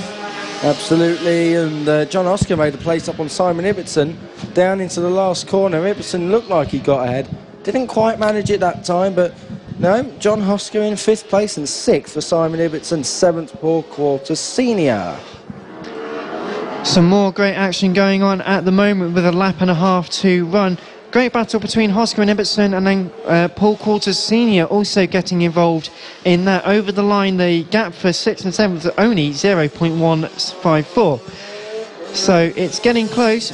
the battle for second place is getting close once again. Mick Lee seems to have got the bit between his teeth and close up significantly on Adrian Ems going through turn number 9 and 10. Yep. So as they turn through to the hairpin, quite deep there for Adrian Ems, just seemed to get a bit of corner oversteer, which seems to be harming them slightly. A 1 minute .571 for Ems, and Mick Lee, the 44, 59.7, so 8/10 closer, and they're very close as they go through the complex. The battle for second place on the last lap, certainly one to watch, as Quarters Senior now again ahead of Ibbotson. That's another one to watch on this last lap. Yeah, I think Ibbotson just got him down into turn 2, so that one's going to go right down to the last lap. But one thing that will not be up for discussion is who's cleared off at the front. Mick Williams comes down. He knows this procedure by now. He'll get round the last corner, and what he should do is take the checkered flag. He does get round the last corner, and he now takes the checkered flag. Mick Williams wins the first sidecar race of the year at Cool Fab, but there's a big battle for second. Is it going to be Mick Lee? Will he try and take it up the inside? I don't think so. Not close enough, I don't think. Yeah, the right-handed hairpin isn't going to work for Mick Lee. Might get the run out. It's a short burst to the line. It's neck and it's really close. Mick Lee tried, didn't get it. Adrian Ems takes that second place. So Mick Williams, Adrian Ems and Mick Lee are your podium. Following on from that, Mark Parker comes over the line on the 2:30 to confirm 4th place. John Hosker takes 5th on the 1:27, and on the last lap Simon Ibbotson again managed to get past Paul Quarters Senior. So Simon Ibbotson, number 46, finishes 6th, and 25 finishes 7th. 7 minutes and 7 seconds in that race.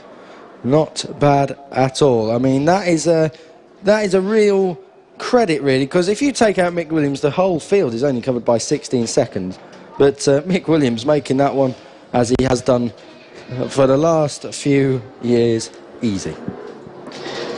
So following that mini F1 sidecars race, we have still got the Mini GP50 first race to come. Along and after that is the first of the senior mini motos races, the junior LC40 Elite, and then the Pit Bike 140 and Moto Team race, which will bring us to an end at around 5:30.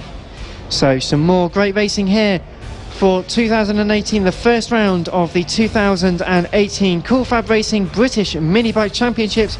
You're listening live on Facebook, on Twitter, on Cool Fab Racing and on Motorsport Radio.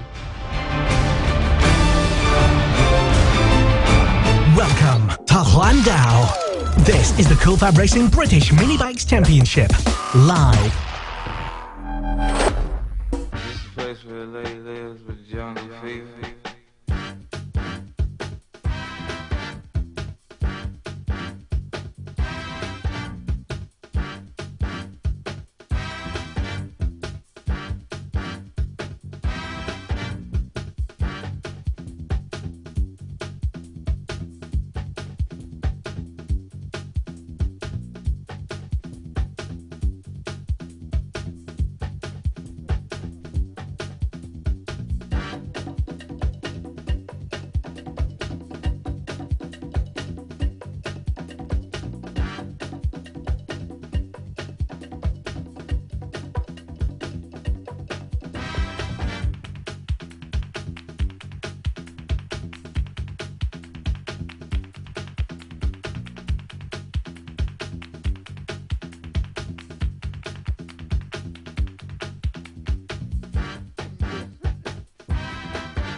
Disgusting.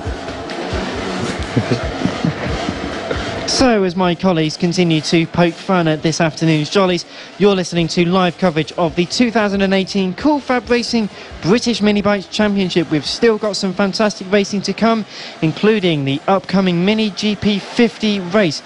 Kiko, as a unashamed superbike fan, I think this is one of the many series, especially with the Bennett's British Superbike Championship affiliation as an official partner series, and on the road to MotoGP, this is something that must be quite close to your heart. Oh, absolutely. This is where it starts. This is where it starts for a lot of riders. And bikes like this is where it starts to get a bit serious for a lot of riders. Off on their warm-up lap, then they go, and this is the Mini GP50s race, the first of the year. Casey O'Gorman, you might remember that name from earlier, is started on pole from this one. He took the win earlier in the Mini GP 70s, but he started already for the Mini GP 50s. Off pole he goes. Josh Bannister, Emmanuel Brinton, Dylan Mellor, Ollie Walker and Mason Johnson. This was an extremely close qualifying system, it must be said. Qualifying system? Qualifying session. James Cook, Carl Payne, Harrison Crosby, Thomas Gomes, Ryan Hitchcock, Eddie O'Shea in 12th there, Jimmy Parker, Jaden Toomer, Lucas Brown, Ivan Pendrill, Lewis Jones, James Rose Jr., Tyler Watson and Monty Amer. You'll notice Ollie Walker in this class and James Cook, they've made the step up, as has Josh Bannister, who blew us away in here in the commentary position. What a shock that was, second on the grid and on the front row. And looking very close potentially for pole position at times, so we wait and we see 20 starters then for this race as everyone starts to get back into position onto the grid. I'm certainly looking forward to this. This is going to be another 12-lap encounter with Casey O'Gorman, number 7, lining up into position for the start of the Mini GP 50 race. Everyone else was getting a few last-minute instructions and making sure they're all ready to take the start from the marshals, as it's a line-up from a few different people. Yeah. There we go. And is everyone getting into position, getting ready for this one then? Who is it going to be? Casey O'Gorman. Josh Bannister looks up for this one. Red lights are going to be on, and when they go out we will have lift-off. Mini GP 50s. Good start. Oh, terrible. Josh Bannister got a poor one. Great start from Casey O'Gorman, and I think that may well have been Emmanuel Brinton from third. He rocketed through off the second row of the grid and he's up into second place. No one beating Casey O'Gorman though, down to the first corner and through the first complex. Josh Bannister got swamped there, caught with his trousers round his ankles. Unfortunately, that was a bit of a difficulty for Josh Bannister, who maybe the nerves got the better of him, especially moving up to a slightly bigger class. He must have been listening to our commentary and thinking, wow, these guys, these think loads of us, so I've got to make sure I do it properly, and it just fluffed it. But it happens to the best of us, but best not to drop your head and carry on. Casey O'Gorman, though, has not walked away with it on this first 3/4 of the first lap, and it's side by side. In fact, he's not even in the lead as they go into the hairpin for the first time. So Casey, again, a case of not quite having it his own way. Yep, absolutely. Emmanuel Brinton was actually on pole in this qualifying session for such a long time. It looked like he had it wrapped up, and then through came Brinton and Bannister. But absolutely fantastic stuff already from Brinton. He's not wasted any time. He's got down to business straight away. Eddie O'Shea has come up into the top 10 from 12th on the grid, so great start from him, up 2 positions. Josh Bannister though started second, he's down in 9th, so a lot of work for Josh to do there.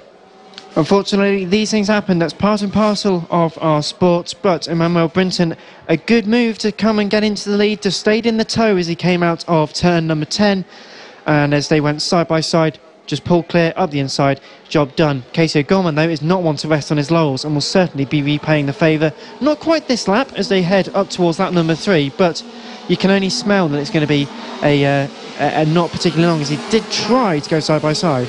Yeah, but he's going to take a wide sweeping line into the first turn. Not quite getting it done though. He doesn't. Casey O'Gorman had this in the first race we saw him in though, in the Mini GP 70s. He didn't quite look settled until the last bit of the race. So I think we've got to wait a little while for this. We've got 10 laps to go. I think Casey O'Gorman, he's set the fastest lap already. I don't think it'll be too long before we see him at least back in the lead for some time. 0.141. And the gap was, as they came over the line, it was incredibly close. It's only going to be closer as they head up towards turn number 9, the chicane, for the 3rd time now. And it just looks like Brinton's struggling with understeer a little bit on the transition as he's moving about the bike. I don't know, Casey just seems that much more natural. He seems to really throw the bike, but then it goes where he wants it, whereas Emmanuel doesn't seem to have that luxury. Yeah, O'Gorman's looking so good down into that last corner. We said it earlier down there, he's so good in the braking areas, and it is again coming across in the deep hard braking zones, and he's looking pretty good. He's a couple of tenths off Emmanuel Brinton's time, but a couple of tenths can be made up by O'Gorman. We've seen that already. The rest of the top 10 though, Bannister has recovered already up to 5th, so don't expect Josh Bannister from Nuneaton to stop there. Thomas Gomez has gone up to 6th, 7th is Carl Payne, 8th James Cook, 9th Ollie Walker slipped down there from that 3rd row starting where he was 5th place on the grid and 10th for Harrison Crosby. But Brinton and O'Gorman, well, they're still at it, down into the last hairpin, the right-hander, the ever-increasing right-hander. Will we see O'Gorman has a little look, doesn't quite make it work though, and stays in 2nd. First though, Emmanuel Brinton looking cool. And Emmanuel Brinton with the fastest lap then, only about 0.05 of a second, but that's just enough to provide a little bit of confidence.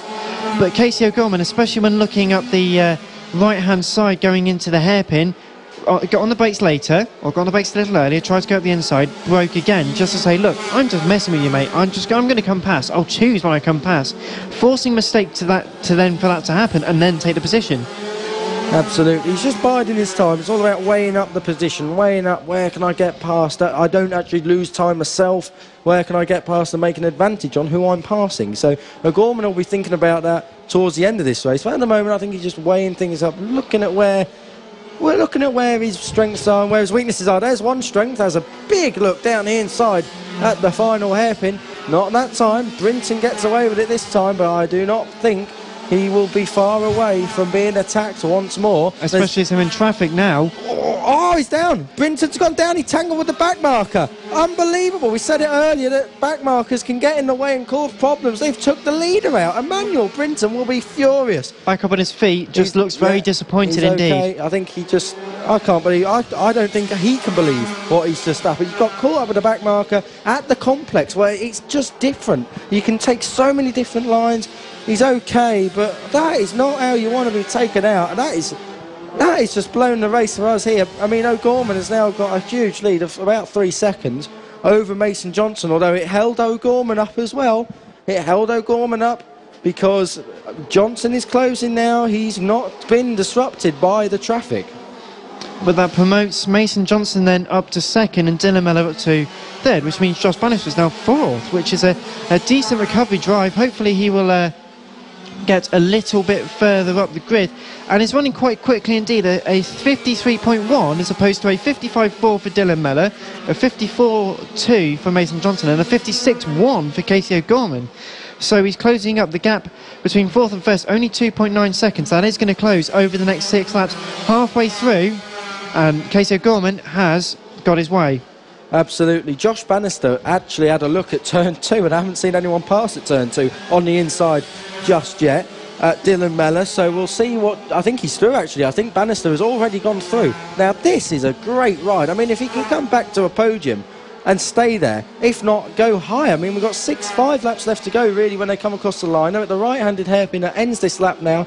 Sweep through there. O'Gorman flashes past, so does Mason Johnson. Then it's Josh Bannister with a new fastest lap of the race, a 52.597. That is a second quicker than those ahead of him.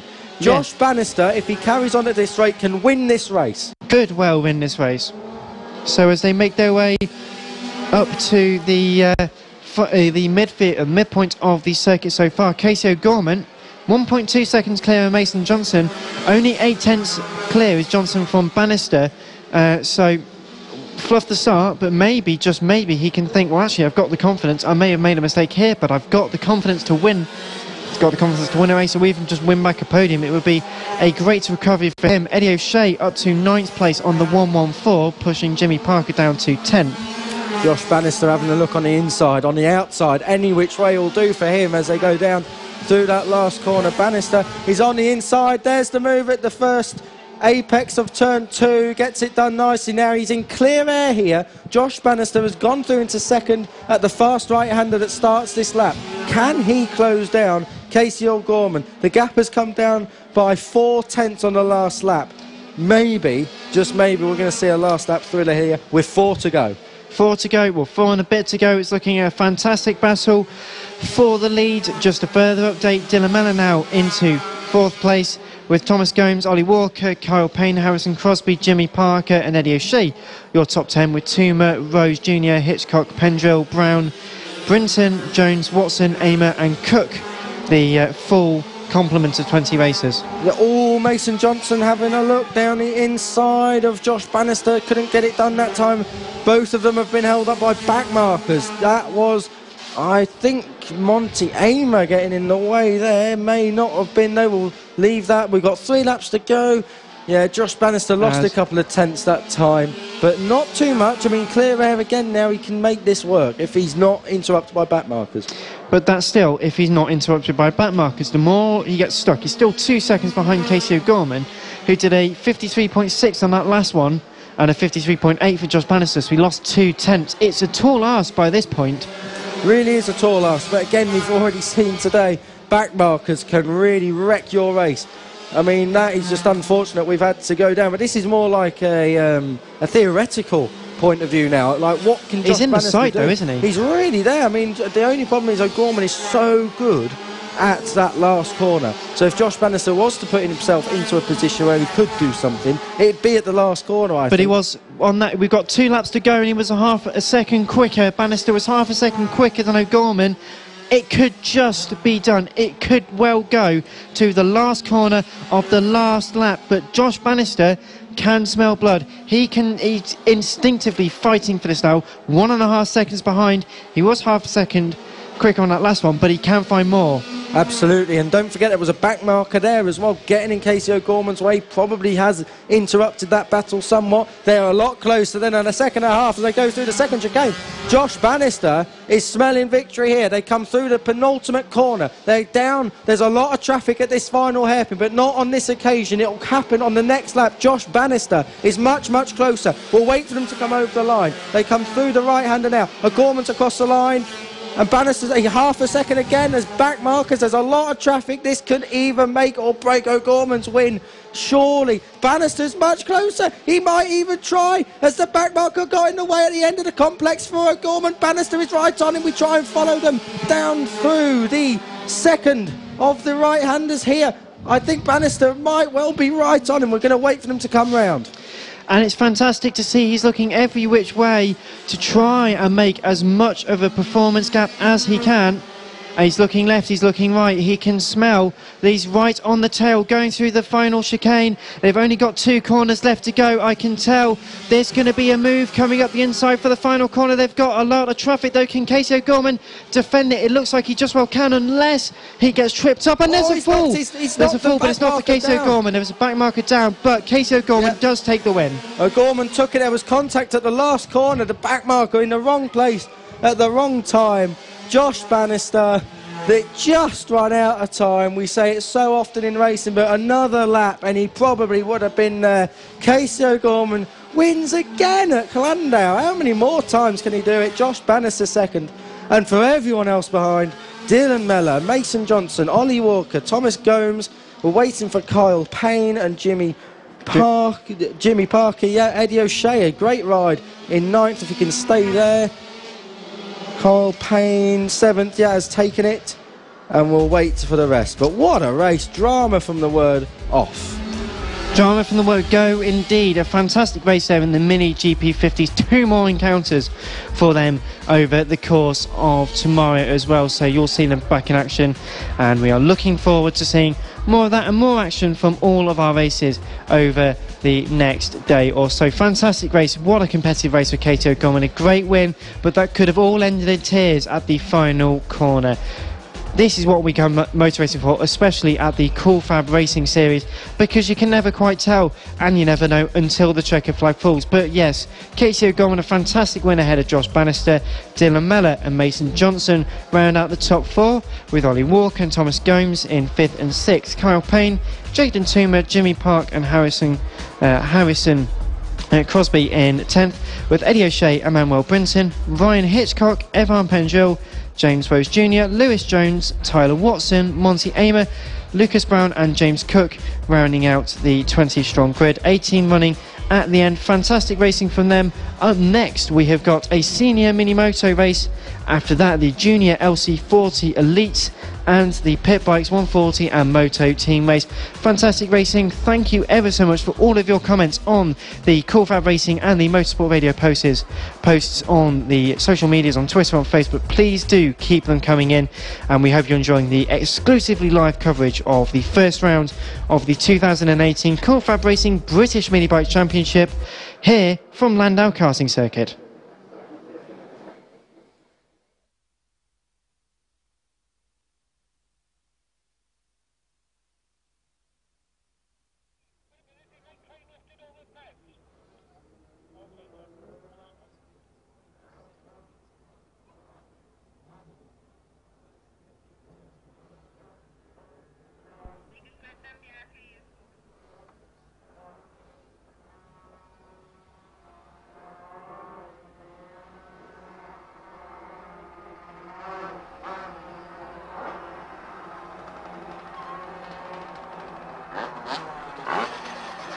This is the Cool FAB-Racing British Llandow.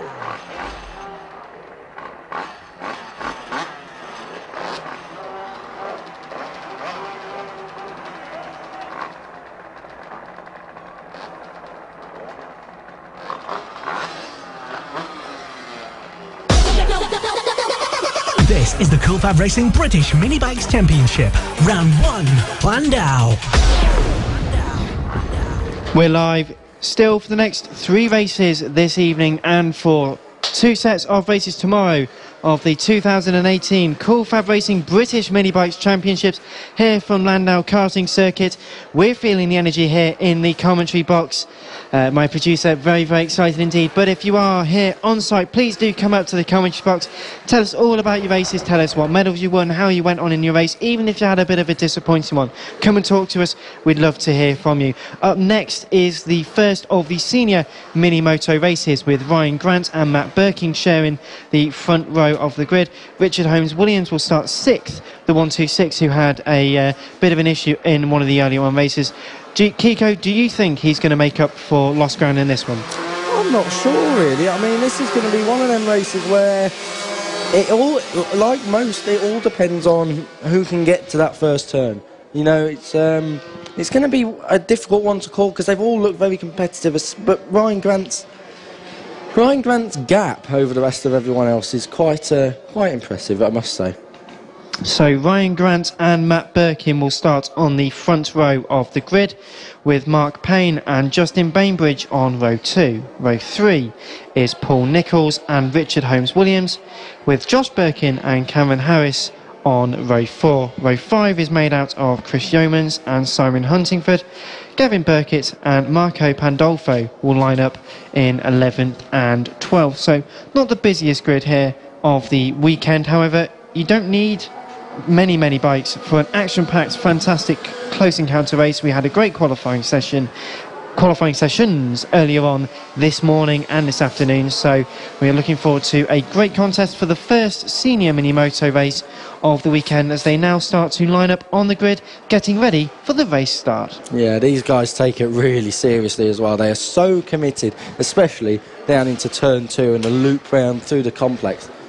You know, they're lining up on the grid. They will not be held long. They get ready then for the senior mini motos first race of 3 this weekend. Great start from second on the grid. Matt Birkin flew off the line. It was a bit of a stall really from Ryan Grant. Didn't get off too well, but everyone's safely through. As they come through, it is Matt Birkin out of the complex who leads Ryan Grant. But Grant's trying to fight back as they go into the left-hander for the first time. It even looked like Mark Payne was trying to have a go for second place there. Through the right, through the left hairpins on the centre of the circuit as we make our way around the first portion of the lap for the first time. Indeed, as they go down towards the second chicane now, it is Matt Birkin and Ryan Grant with a bit of company, I've got to say. I thought it'd be those two. I didn't think they'd have 3 others behind them. It's Mark Payne, Richard Holmes-Williams and Justin Bainbridge who are right in behind. And already a move there. I think that's Mark Payne just being relegated by Richard Holmes-Williams. It is indeed. Holmes-Williams up to 3rd place, almost contact. That was nose-to-tail stuff and almost ended in tears, which is a brave move to make, but could have certainly been slightly more painful. However, they make it through, and Birkin on the fight back with Richard Holmes-Williams coming into the infield for the second time out of 8. Absolutely, on the front straight, that contact. They were so close, they actually went knee to knee over the line, and then one went for one line, and then they almost took each other out. One had to sit up. Not sure who, but it's definitely cost Ryan Grant. He's back in 4th now, and that's work to do when he started on pole. So, Mark Payne, the number 18, in the lead of the race, side by side as they go through turn number 10, as there's a yellow flag at the bottom end of the circuit. Side by side, though, for the lead of the race. And it is Richard Holmes-Williams who is in the lead. Pats the number on the front, but gets a very slow exit out of the hairpin. So Mark Payne just about reclaims it. Holmes-Williams swoops in and takes the lead with a quite a knuckly move up the inside, which is actually invited. Richard Grant ahead of Mark Payne, so Payne down from first to third in 3 corners. Went to elbow there. There was a bit of contact. Someone's retired. That's, I think, I don't know. And that's number 10 who's pulled off to the left-hand side. That's Gavin Burkett. Yeah, Gavin Burkett. It's not Marco Pandolfo as my right in front of our camera. Yeah, that's parked neatly in front of our camera. If you're watching online, you'll be able to see what that is all about. Meanwhile, back track side, bit of a gap for him. Mark Payne has just got a bit of a gap over Richard Holmes-Williams. They go down to the last corner, the hairpin. They'll throw it in, hope it sticks, run it out wide, and then sweep back across. It's Richard Holmes-Williams who's actually ahead here, I think. Ahead of Ryan Grant. He is, yeah. He's got Ryan Grant and Mark Payne. So Mark Payne has made a mistake down there at the at one point on this circuit. Richard Holmes-Williams and Ryan Grant were the fastest lap of the race. Mark Payne, Justin Bainbridge, Matt Birkin, Paul Nicholls, Josh Birkin, Cameron Harris, Chris Yeomans, Marco Pandolfo is in the top 10, and Simon Huntingford is in 11th place. So a shame for Gavin Burkett to pull off to the side. However, with 3.5 laps completed, 5 left to go. Ryan Grant with the fastest lap on that last one, a 55.065. This could well be a 3-way fight for the lead of the race. Richard Holmes-Williams is giving it all he got, especially with the disappointment of retiring earlier on. A few niggles throughout the day, but has corrected it. And Holmes-Williams, the 126 in the lead, fastest lap, halfway through the race at 54.212. Could it be job done at this point? I don't want to say it's too early, because it is too early, but it could well be a decent result for him nonetheless. Yeah, lapping 7/10 quicker does look like Richard Holmes-Williams has something in hand, but we'll wait and see how this race evolves. I mean, Ryan Grant has had an incredible pace in qualifying and in practice, so we'll see what happens there. Chris Yeomans has got ahead of Matt Birkin. Well, Matt Birkin has dropped back because he was in the fight for the lead just a little while ago. However, he seems to have dropped off the side of the timing screen. We'll wait for him with bated breath to come through. That Simon Huntingford has just passed, so we've lost Matt Birkin in something. It's I don't know where he's gone. I think he's retired out of the race. Looks like he has. He could have been the yellow flag down at the infield just a few laps ago. Never mind, back at the front. Oh, look at that lap time from Richard Holmes-Williams, a 53.799. He is a second and a half quicker than Ryan Grant. I'll answer your question now, Dan. He's got this sewn up. There you go. Kiko off the fence now. There we go. So Richard Holmes-Williams, the 126, a great lap time there. 2.8 seconds to the good ahead of Ryan Grant and Mark Payne. 4 seconds actually back Mark Payne is from Richard Holmes-Williams, and I think this is good. It's a good race to see, and I think the disappointment of earlier really has inspired, because he's performed very well at times last season. Sometimes has been a bit on and off at some meetings, but now really is correcting that. Yeah, and he's had these little problems today, but you know, quality riders always come through and let their skills do the talking. Let's hope he doesn't get impeded. Touch wood. Yeah, let's hope he doesn't get impeded by Simon Huntingford. He's closing at him quite quickly. I think he should get him in a reasonably good area of the circuit, a bit of a straight. He's round the outside, gets it done nice and neatly. So Richard Holmes-Williams on his way with a lap and a half to go to victory. But Mark Payne, the 18 in third place, is chasing the 16 in second place. It was a good 0.7 of a second on the last lap, quicker than Ryan Grant, and is only half a second behind. So it could be a last lap battle for second place. Not too long in this race left to go. In fact, when Richard Holmes-Williams comes over the line for this next one, it will be the last lap he starts. So, in fact, just from our left-hand side of the commentary box, it has got much, much closer for second place. It could potentially be a move coming towards the right-handed hairpin, the final corner for the second last lap. Not quite. They're close, but no cigar on this occasion. Yeah, got close to the back marker, Simon Huntingford. Just impeding there, a bit of Ryan Grant. So this one's going to go down to the last lap. There will be no battle for the lead. That's Richard Holmes-Williams. Surely he will get that home safe and sound. Ryan Grant, though, and Mark Payne, that is all up for discussion at this moment in time. Justin Bainbridge is in a lonely fourth.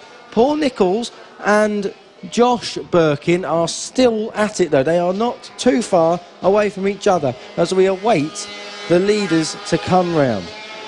In the tow, though, for second place, and it's Mark Payne. Can sense that the position is going to be going into turn number 9. Keeps a lot more momentum through the first part of the chicane compared to Ryan Grant, but Richard Holmes-Williams is about to come over the line to take a fantastic victory.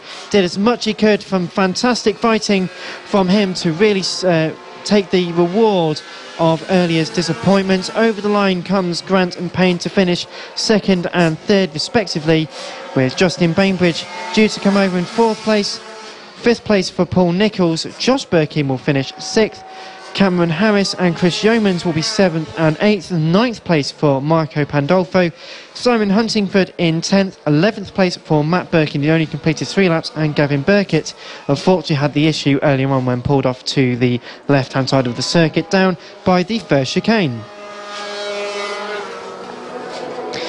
You're listening to live coverage of the 2018 Cool Fab Racing British Mini Bike Championship, live from Llandow Karting Circuit.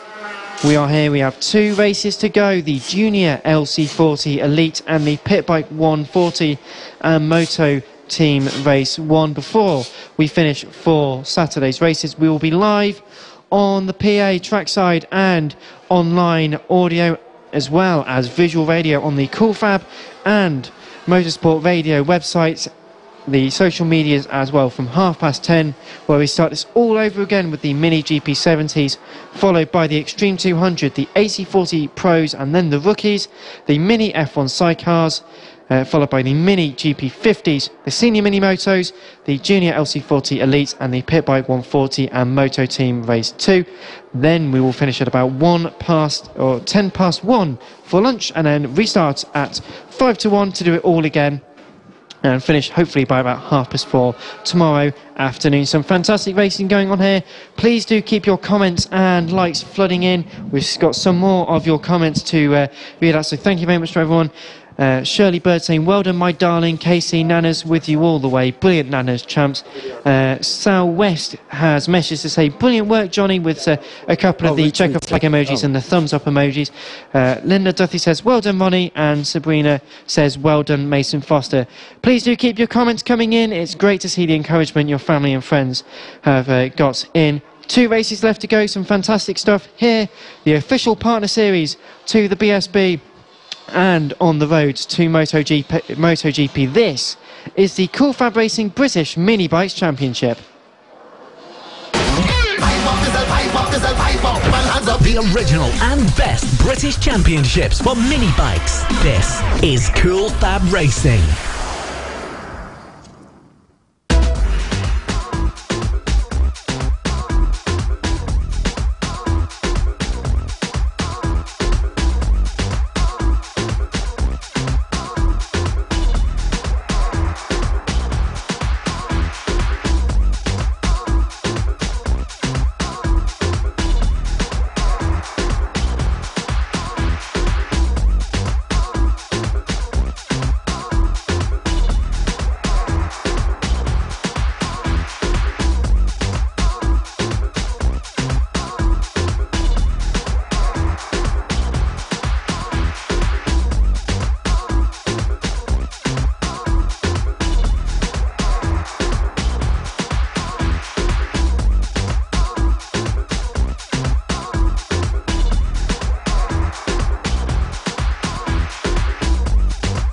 Welcome to Llandow. This is the Cool Fab Racing British Mini Bikes Championship, live. 2 races left to go on Saturday for the first meeting of the 2018 Cool Fab Racing British Mini Bikes Championship. The Junior LC40 Elites, as you can probably hear, are just getting underway now, and we are ready to watch over another race. So Bailey Stewart Campbell will start on pole position ahead of Emmanuel Brinton. Evan Belford and Ollie Walker will be on row 2. Row 3 is Mason Foster and Johnny Garness, with Josh Bannister, Casey O'Gorman, Ryan Hitchcock and Harrison Crosby rounding out the top 10, followed by Sullivan Mounsey, Jack Kirch, Troy Jeffrey, Lucas Brown, Cameron Saul, Joe Farragher, Kyle Payne, Charlie Tilley, Taylor Stewart Campbell, James Cook, Ronnie Harris and Ethan Sparks there in 22nd. We have 23 starters on this race. Kiko Giles alongside me as ever, throughout the 2018 season. Another great race, another great qualifying session over the past few hours, and the race really is going to give us something very special indeed. Yeah, another packed grid. It's brilliant to see so many youngsters, so many people willing to get into bike racing. This is what it's all about, you know. In this class now, look at the gaps between all the riders. Hardly anything. 1.2 seconds covers the front 5. That's just absolutely nothing. It's brilliant to see. Watch out, I'll give you a tip for this race for Ethan Sparks. He's coming through from down the order, I believe. 22nd on the grid. He came through from 19th to 9th earlier on today. As the red flag then is withdrawn from the grid. Let's get ready then, the Junior LC40 Elites. Get ready to go now. Good start from Emmanuel Brinton once more. He beats Bailey Stewart Campbell down to turn 1, and Evan Belford gets into 3rd place. They all sweep round through the turn 2 and into the complex. Through the chicane now, right, left, over to the side, and up the inside goes Stewart Campbell. Emmanuel Brinton then is beaten down into turn 6, and just it slots into 2nd place. It's Bailey Stewart Campbell, though, who retakes the lead, having started on pole position. Good to see that everyone made it through cleanly on the first half of the lap. Just what we wanted to see of 9 laps for this race. It's going to be very close indeed. Into the second chicane then for the first time out of 9, and thrifting their way through the right-hander. Great to see everyone through it cleanly through, and side by side for 2nd and 3rd as they come into the hairpin for the first time. Very, very close indeed. On the coattails, in fact, is Emmanuel Brinton on Evan Belford, but Bailey Stewart Campbell in the lead of the race.